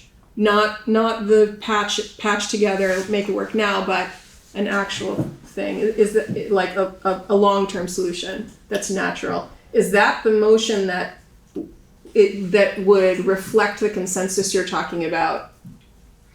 Well, I think it happened May 9th, when we reviewed the $4.1 million capital plan. We did have a brief discussion about Tenny and Natowich. There are resources in there to get that started.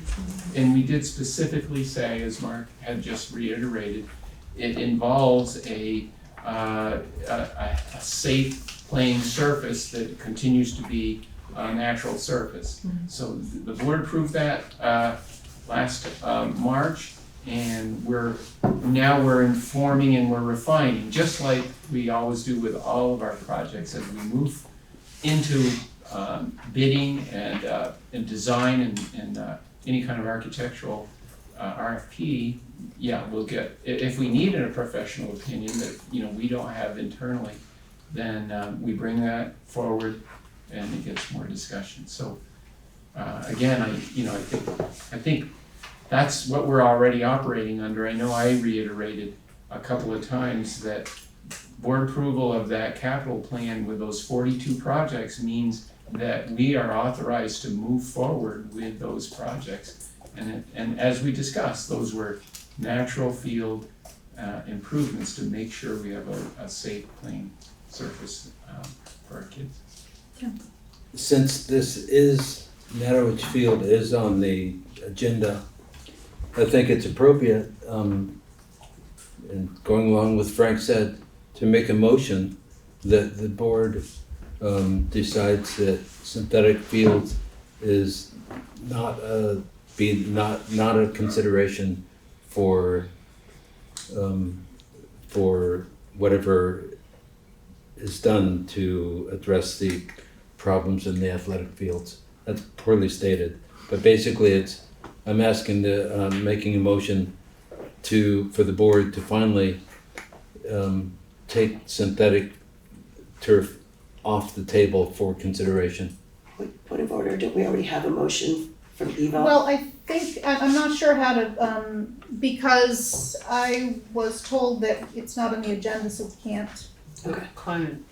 The Crisis climate is a different- crisis Just committee wanted is to make not on sure the that agenda, that- so we yeah, can't, that so. was cleared out is before we made any. So that just kind of, that Right. voids that, Right, okay, but the so, field is on the agenda, Yep. so if we wanted to vote on something, we could. thank you Eva for does have her asking. hand up right now, though. Yes. Yep. Yeah, I'd like to give voice to Tim. I agree 100% with what he just said, because we've been kind of having this discussion about having a natural field. And I think that based on the conversations we had last week, it might have just triggered something in the community where people think that we're just having that discussion again natural versus synthetic. So tabling it and coming up with a motion just so people can move on and be able to focus on something else, and just our commitment to doing natural and it sounds like Superintendent Spino has a lot of ideas, and I really look forward to hearing the different ways you can grow and do long seed. And I'm not an expert at it, but I find this topic fascinating. So I just wanted to give voice to that. Sean has had his hand up also. Sean. Yeah, sure. Is there a motion made though? Were we going to deal with that? I made a motion. It sounds like, yes, there is a motion. So is it in the discussion phase at this time? It is in the discussion phase, yes. So in light of that, what? Just for 1 second, can you restate what the motion is, Tim? I lost that in the way that you phrased it. Yeah. I move that the board decide definitively not to, no. I move that the district not consider synthetic fields as a possible solution to the problems with the athletic fields. Sean. What if I had to make a motion, what I would say is that that Natowich should be resuscitated as a natural field, so it doesn't have a negative connotation. I agree. I agree. So that's an amendment to Are the motion. So Sean has made an amendment to Tim's motion. To restate it as a positive. Yeah, no, I feel more comfortable in not just addressing Natowich, but taking synthetic fields off the table for any of our fields. I think Sean was just trying to restate it, correct? Correct. So how would you restate it? I'm sorry? Well, for clarification, how would you restate it? That the board authorized the administration and the finance director to find a way to resuscitate Natowich as a sod field. Are you willing to amend your motion? I would amend that to Natowich and all other fields. Yes. Well, wait a second. Are we resuscitating all fields? I mean, is this motion gonna, how much scope are we talking about here? So can I hear the revised motion? He said to direct the administration and finance director to find a way to resuscitate Natowich as a sod field. Why don't we just leave it at that for now? It's on the agenda as Natowich Field. I think it sends a pretty strong message for as we move forward. And I just think we go with it. Sure. So Sean, are you Yes. removing your Yes, I would like to. I mean, it would have to be an amendment to Tim's. Okay, okay. So now we are back to Tim's motion. Any other discussion? Oh, Michelle, you had your hand up. Yeah, Michelle Green Dummerston. And I had put my hand up actually when Tim first made the motion, although it sounds like you guys are clarifying a little bit. Because I just wanted to remind you that the Leadership Council policy specifies that leadership councils are there to ensure community input for board deliberations. And this is such a heavy topic that if you're going to make a strong statement like that, I do think it would need to go to have a chance for leadership councils to be informed and just give feedback to their board members to have that opportunity. But I feel like what Sean just said is more aligned to the work that's already been done that Frank has outlined. So maybe my hand didn't need to be up if you were going along with Sean's amendment. Thank you, Michelle. I guess my thinking is, and please correct me if your thinking is different, board members. is that they would come back to us with the idea and the board would then, for the board's consideration. And I guess I would think that maybe we could budget some more, time for a longer discussion about this and for community members to kind of weigh in. Who is they? What could you clarify what you're saying? I'm not understanding what you're saying. The administration. Okay. I mean, I also think we need to, there's always two sides, and I think a lot of times when we put things on the agenda, when we're looking at this, we're not saying we're gonna be taking action. And I had with the school branding and the change of that, I had a lot of people that came to me afterwards saying, I didn't know that the board was gonna be taking us, making a decision on that.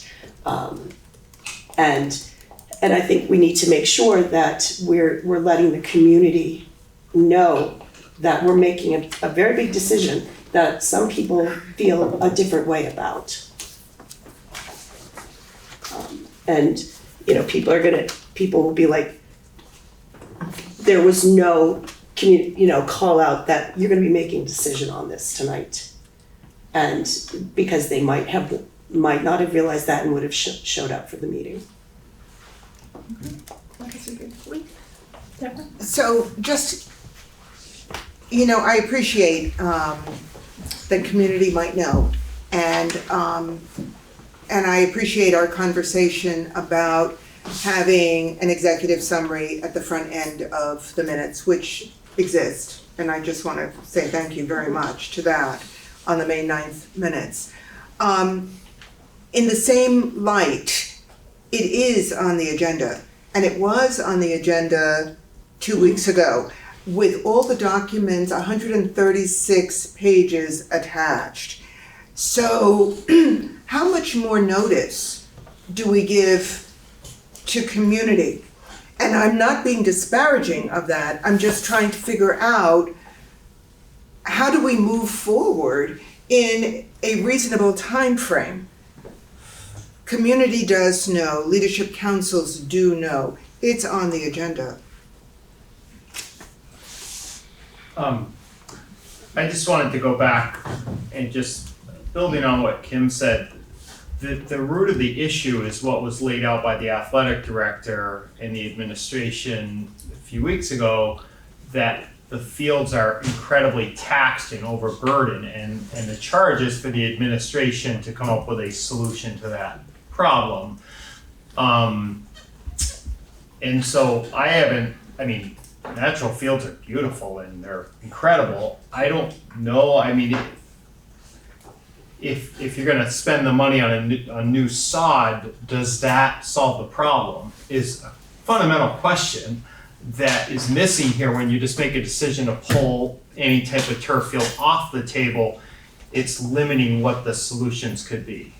That's the only, I just wanted to kind of put that out there because the original issue is there's way too much use on the fields and we don't have enough field space, and we can't use Natowich because football tears it up and then you need all this time to recover. So if the solution is natural turf, and there's natural turf now that can kind of come back really fast and strong after a football game or a football season or whatever, then great. It feels like we're putting a little bit of the cart before the horse from my perspective of finding the solution.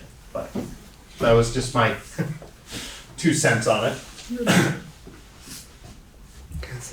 Cassie. I just wanted to comment to what Michelle said. Tim has brought it up at our leadership council meetings in his report. Correct me if I'm wrong, but I feel like I remember at least a couple times. So, the leadership council is aware that it's been up for discussion. And if we drag it on too much, that's not what's best for the students in just continuing this conversation. I'm not saying there needs to be a vote tonight or anything like that, but I just want us to be, just recognize that regardless of the way that we go, just staying what is best for our students, like what do our students need right now? And I think it's a decision about what, how we improve the fields. Ruby? So in our recent looking back on really kind of old materials in the Gale report and all those things, one of the things I looked back on in my own files as a community member was research that I did that I forwarded to the board at the time that was related to, in Putney, a synthetic field that had coconut infill and a natural field, and that's a landmark, and a natural field that is a very expensive to maintain and field at the Putney School. I think that there are ways that if we give the directive as, you know, as is part of the motion that's been made, to prioritize and go forward with a natural field, I believe that there are experts and there are ways to do that. There are pros and cons. And we're never gonna get 100% buy-in on either way. It's not gonna happen.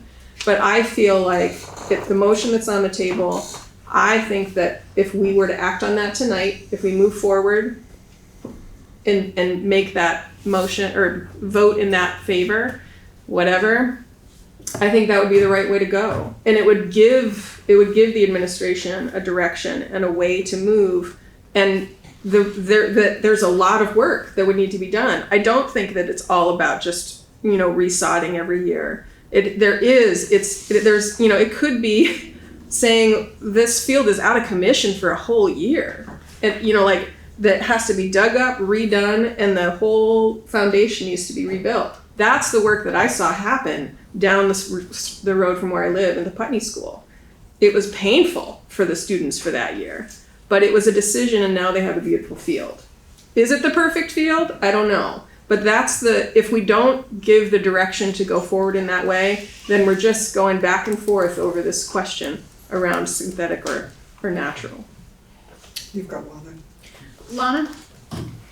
I had a question to Keith's point. So the motion as it reads right now that's on the table, when we're using the term sod, is that committing us to one particular solution?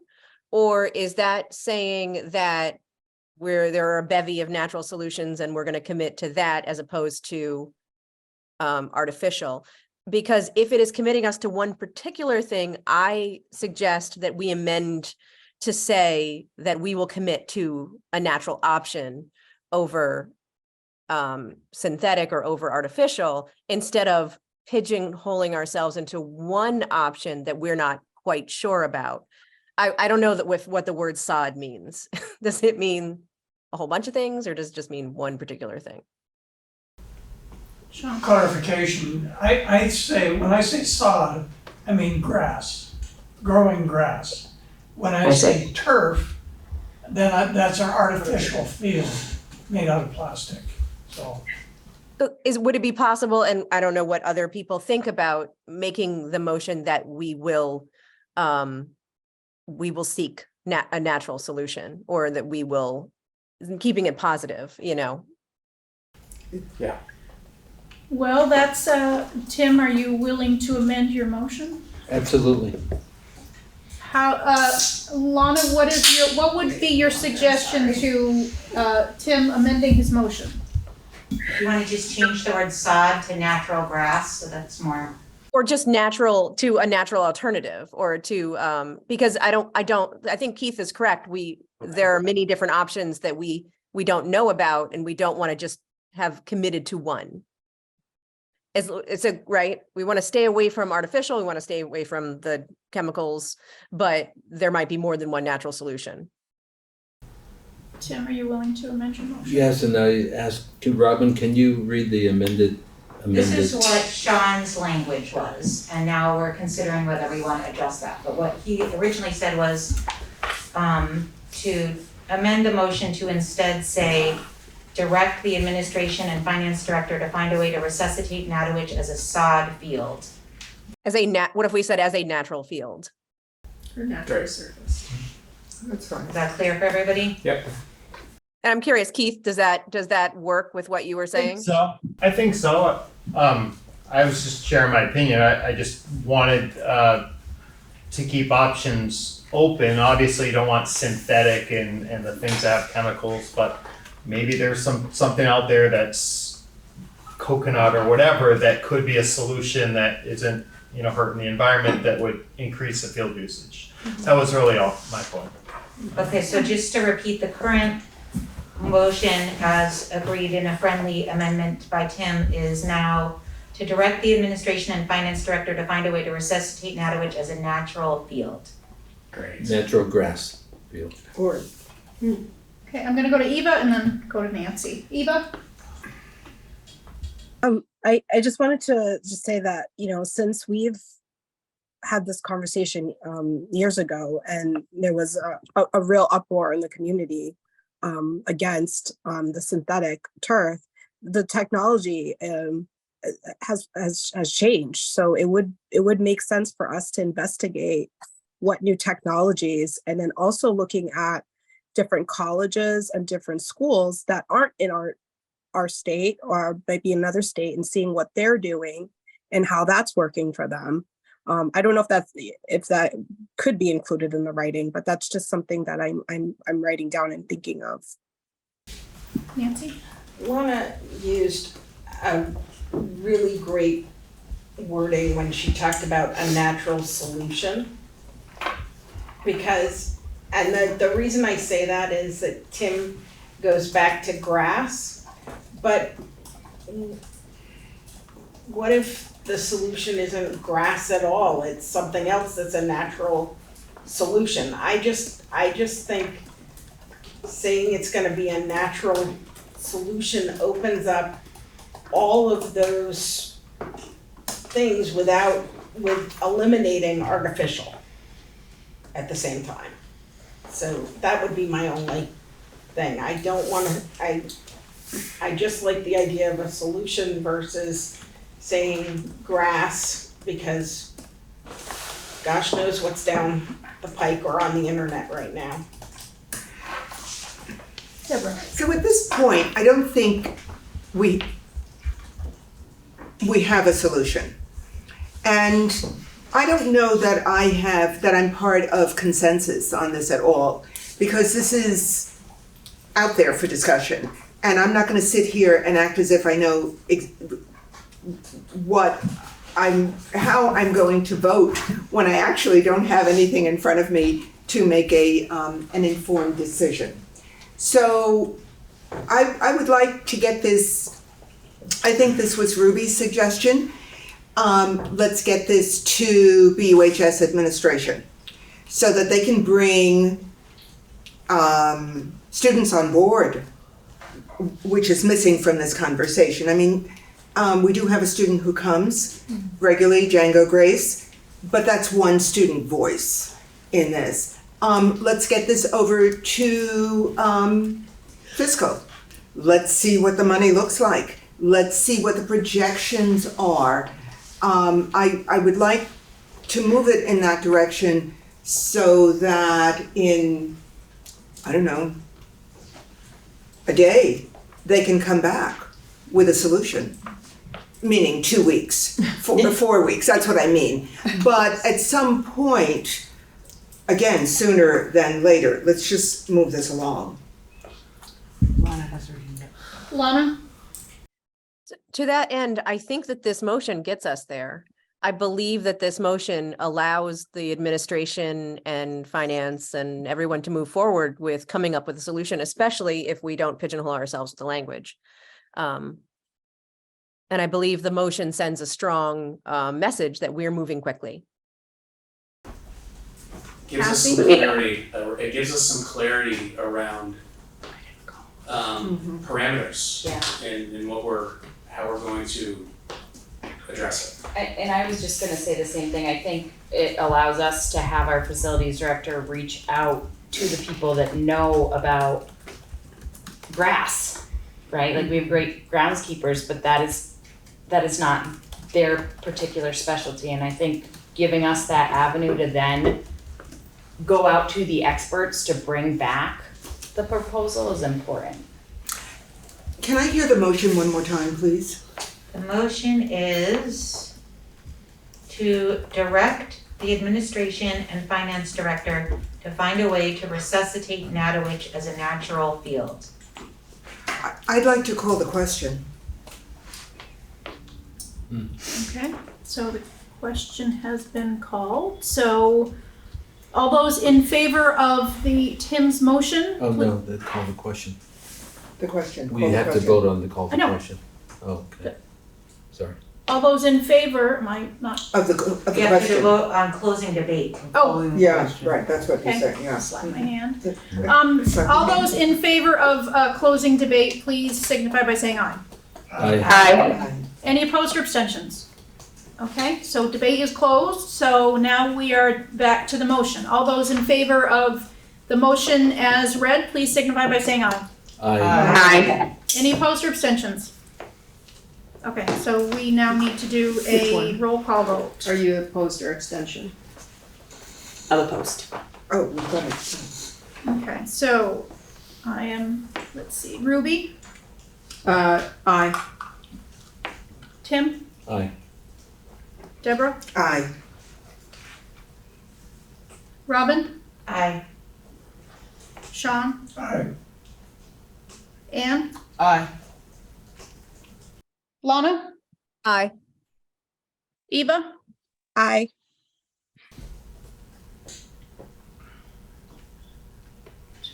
and Aye. Kim is an A. Okay, so the motion has passed. So, Robin, can you just read the motion? The motion is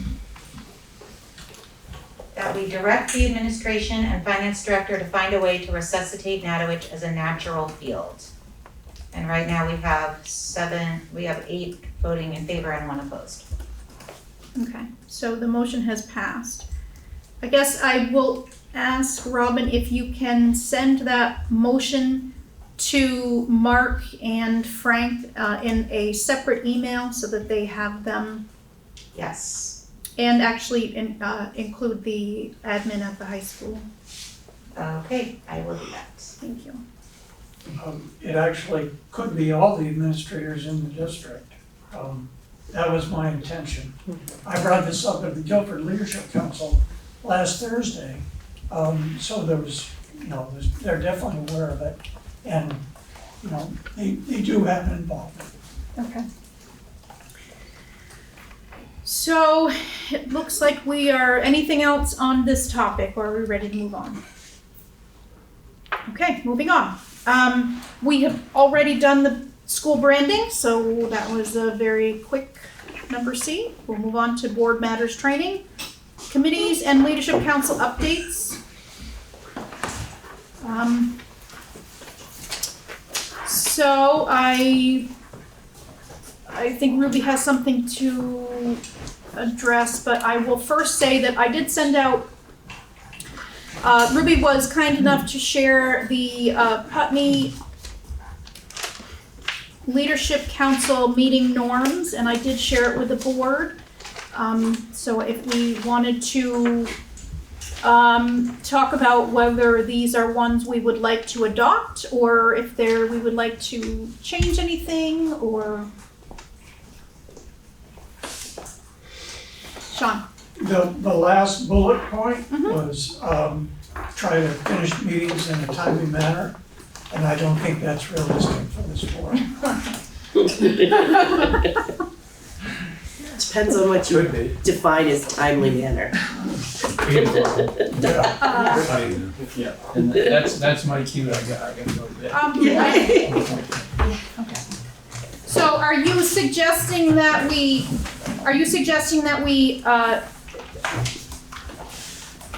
be mindful of each other's time? Are you suggesting that we remove that? Are you suggesting that we do something to address that in some other way, or If are we you? could address that, I think it would be very advantageous for everybody.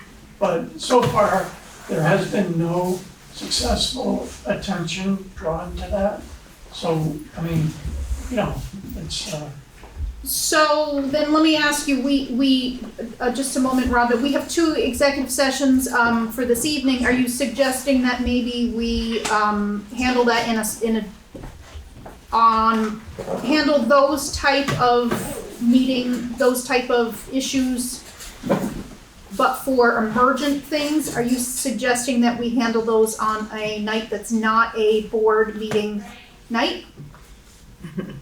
Like the regular schedule, the second and the fourth. Are you suggesting that if things like that come up, that we handle them on a night that's not a regular board? How are you suggesting Can that I we just handle say those? one thing real quick, because I feel like we're getting off the topic of do we want to adopt these norms onto discussion of how shall we meet these specific norms.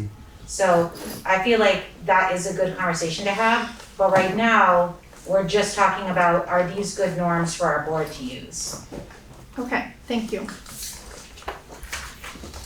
Any response to that? I think. Well, is that Sean? can I go to Sean's point?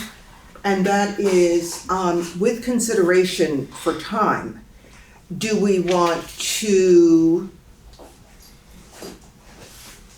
put discussion of this on hold until another meeting? We do have executive sessions that we have to get to. And if we could hold on to this, we have other business that we have to get to on our agenda. This, we know as board members, we've spent a lot of time talking about meeting norms. Almost every training we've done, we've talked about this. This is not an easy discussion. It feels easy, but everybody will have buy-in on this. I'd like to put this one on hold. I have a suggestion on that. I wouldn't mind adapting these to be pertaining to our board instead of the PCS Leadership Council. And I could take a crack at adjusting the language to make sense for our board and send that out to the board members, and then we can discuss it at a future meeting if folks feel like we want to adopt some or any of those. So are you suggesting that we adopt these now? No. And then, so you're suggesting I'm suggesting that we don't adopt anything, and that I will write up a draft based on these for the board to consider, a draft that's about our board instead of about the PCS Leadership Council. Okay, is that everyone sort of? Yes. Okay. All right, sounds, Thank you. okay. So then, Ruby, did you have something to share? I do. I have. This is related to committees, the Communications Council and the Programmatic and Performance Equity committees both met, and amongst many other things, we at each of those meetings we reviewed the mission of the committee, and so I'm calling that out because I think that that's a good goal to annually, when you review that mission and say, is this what we want to do? The Communications Council had no changes to the mission that exists on the website, and we are continuing to do periodic meetings, but no regular cycle. The Programmatic and Performance Equity Committee did have a pretty not substantial, but a change to the mission that I did forward to Kelly and to Deborah. And I think in speaking to Kelly briefly, the suggestion was that I can send that around to the entire board for review so that it can be adopted. I don't know if we adopted as a board a change to the mission, but we just met yesterday, so there wasn't a lot of lead time for anybody to consider anything. But and then we will have monthly meetings on some cycle, but I can't quite remember. But yes, And I think another part of the discussion was the suggestion that the other committees in existence might also do that as well, look at their any mission statement that is in existence and see if there's any changes that they need to make and maybe share those with the rest of the board so we all have an understanding of what the committees are actually intending to do. I would also think, and I guess this would be another discussion, that a mission statement of a subcommittee of the board needs to be approved by the full board. we need to buy in. Right. Right, okay, I just wanted to make. That's what we want Thank to you. present it. I wasn't quite sure of whether or not there'd be like is it an actionable item? Is it just shared with the board? What's the approval process? I think it should be Yeah. voted on. If we have, it could be noted on the next agenda that there would be mission statements and potential adoption. Yep, right, perfect. And it just in terms of it being on the next agenda, it may be that not every committee that's active can actually review and present edits to the board, but it should be something that would be done over the course of the summer? Yeah. Okay. All right, so now, if there's nothing else on that, we will move on to the hires and resignations, new business. The other thing was the teacher appreciation statement.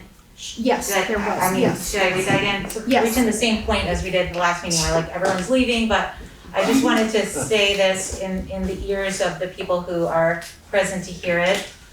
This was a statement that we voted on at the last meeting. So for anyone who didn't already receive this in email and for the community to hear about how we appreciate our teachers, this is the statement that we all voted on. It said, "This week is National Teacher Appreciation Week. Our appreciation for our teachers continues all year long, but we are glad for this opportunity to express it. We want to acknowledge the unflagging resolve of every teacher, staff member, custodian, and administrator in ensuring the welfare of every child during every school day and every extracurricular activity. Our teachers and staff are the foundation of our schools. Their dedication and commitment to every student in these 10 schools is a tremendous gift to our entire district community. We are continually awed and impressed by the deep learning that our teachers and staff are facilitating in this district. They are not only amazing educators, but also innovators, researchers, nurturers, creative problem solvers, collaborators, empowerers, and lifelong learners. We are so thankful for the work, skill, and brilliance of our teachers, administrators, and staff. We are deeply grateful to each and every person who works in our district schools. It is an honor and a privilege to support your work. The WSESD Board." Well written. Okay, thank you, Robin. Now we will move on to the business, hires and resignations. Okay, start with a couple of resignations. Catherine Mason, Oak Grove School Counselor, and Sarah Perez Battles, Green Street School Art Teacher. And then we also have a 1-year leave of absence for Sue Vincent at Putney Central School. Okay. So is there a motion to approve the Resignations and a 1-year leave of absence. the resignations and the 1-year leave of absence, is there a motion to approve those? So moved. Thank you, Kim. With regret on the resignations. Those would be separate motions. Okay, so we are, Believe it's separate. Excuse me, I'm a little confused because I read that like Catherine Mason is 0.5 FTE. She's resigning from a position and then she'll be introduced as a new hire. Thank you, sir. okay, so. Okay, so we don't have to regret that resignation then, I guess. Since she's staying. So I am, Kim, are you willing to amend Yes. your motion to just the Yes. resignations with regret? Okay, Yes. thank you. All those in favor of approving the resignations with regret as indicated, please signify by saying aye. Aye. Any opposed or abstentions? Okay, is there a motion to approve the 1-year leave of absence? So moved. Thank you, Robin. Any discussion?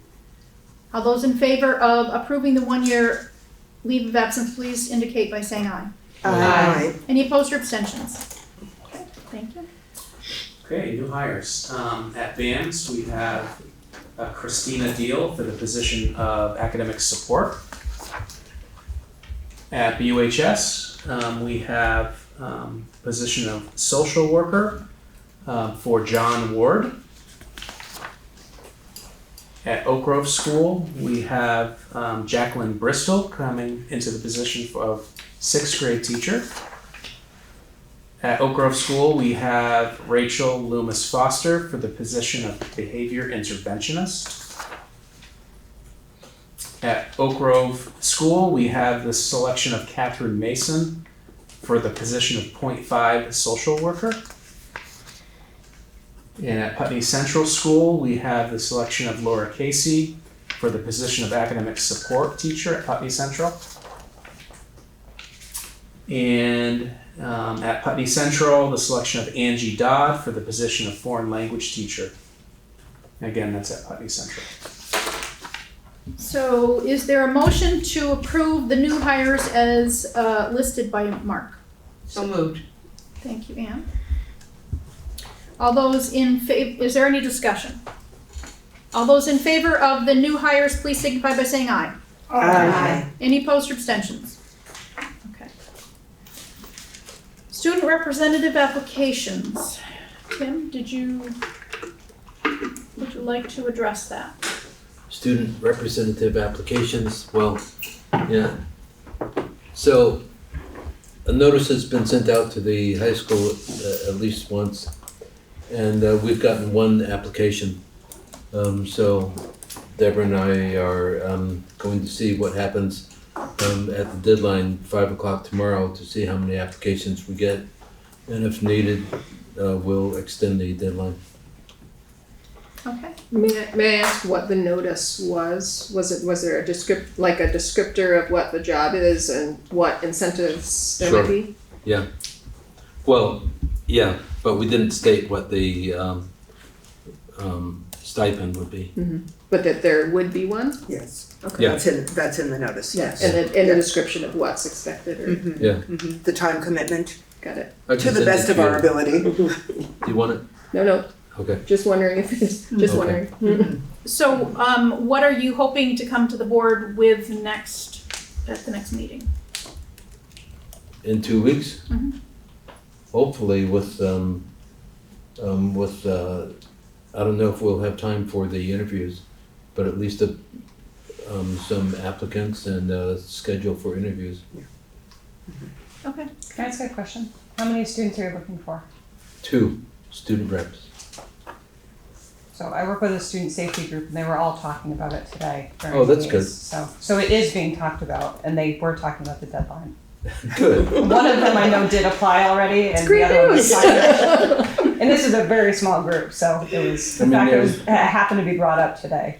They're teenagers. Why Says do it's it out today there. when you can wait until the deadline, 5 o'clock? And Cassie People are did looking at due dates here. Turn it in on the day. Yeah. That's how school works. And Cassie did just send your email out again. Well, so. we had requested that, yeah, right, that's great, thank you. Thank you. So fingers crossed. Okay, well, we will hopefully see some activity at the next meeting. Okay. Policy and Amendment Committee Recorder. Deborah, would you like to? Sorry.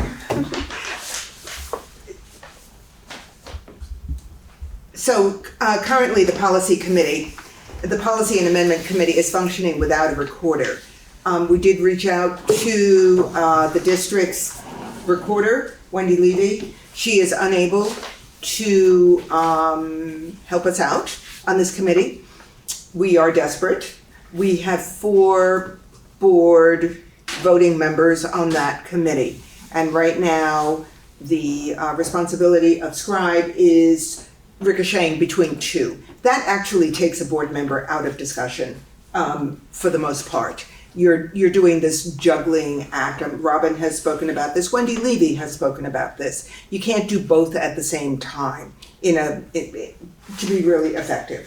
So we would like to alert the board. We'd like board permission to reach out to a contact who is willing to act as scribe and begin and engage the person, hire the person to take notes for us at the next Policy and Amendment Committee meeting, which is on July 5th or 12th?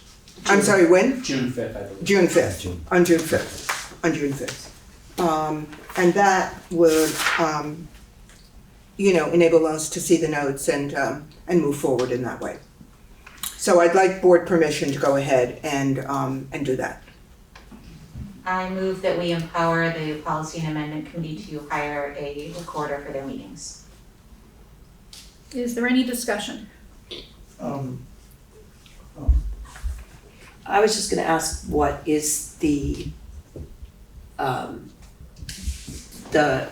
how much are you going to be paying them?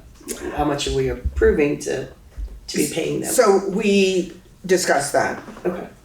And we'd like to offer something comparable to what Wendy Levy is currently receiving.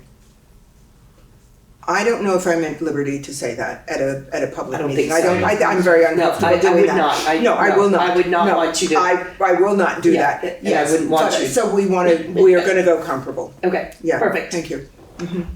Ruby, did you have a question? Oh, well, Sean first, I think. I think there's a possibility that the finance committee would also need a recorder. I'm not absolutely sure that whether Wendy is going to want to continue that. If she does, then we don't need it, but if she doesn't, then if we could use the same individual, it might be continuity. So, are you asking Deborah if she is willing to amend her motion to,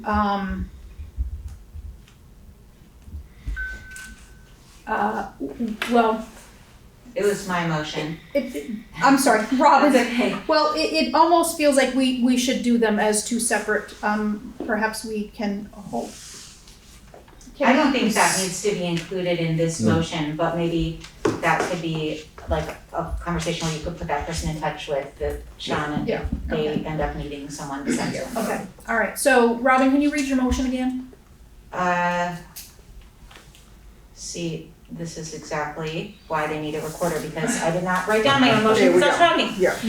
Yeah. I think I said, I move that we empower the Policy Amendment Committee to hire someone to record their meetings. Ruby.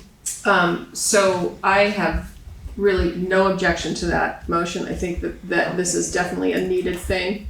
The discussion point I have is similar to what Sean is saying, in that I think that there's a way in which this board needs administrative support beyond placing more burden on the central office staff. And so I would suggest that this board consider investing in hiring an administrative support person for the board's purposes. And if that's where we're going, then doing an analysis of what kind of, how many, if someone's hired for this committee or this committee, could we hire a part-time staff or more than half staff? Is there someone in the district already in central office that is already part-time? Things like that, working with Mark to see if he has interesting solutions.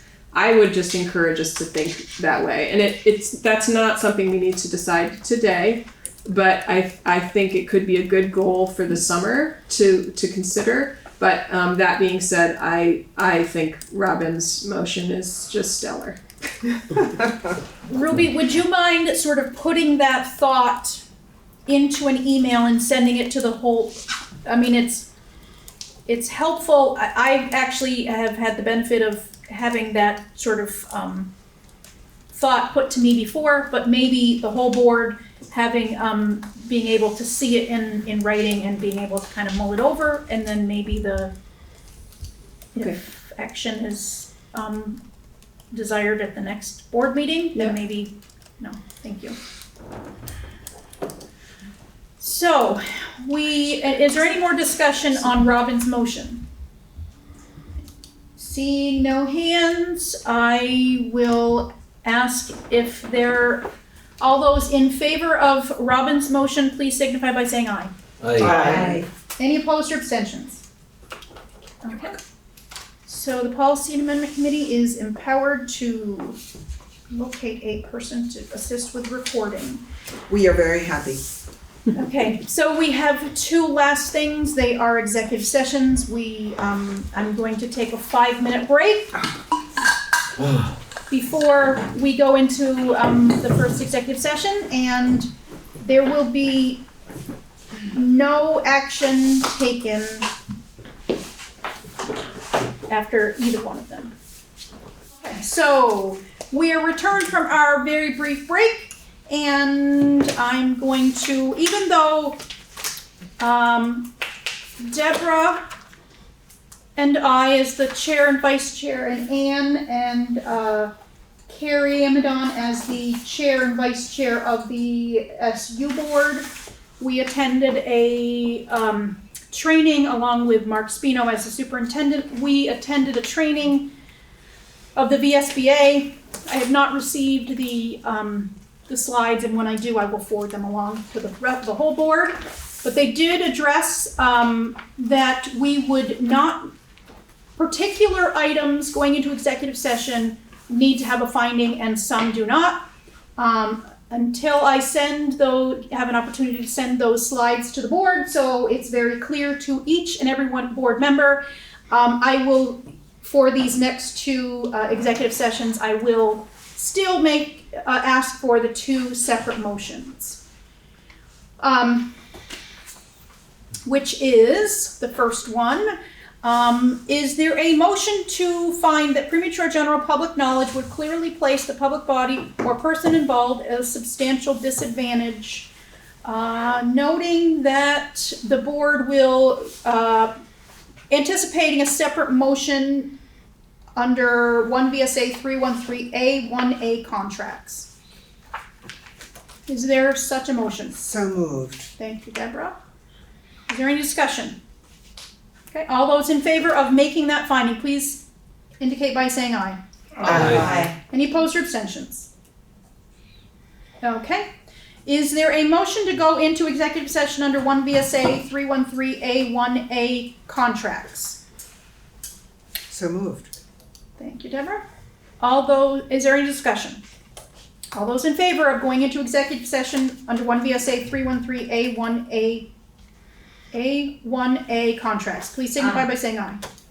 Aye. Any opposed or abstentions? Okay, we are in executive session at 9:10 with no action to be taken, but hopefully it will be very, very, very short.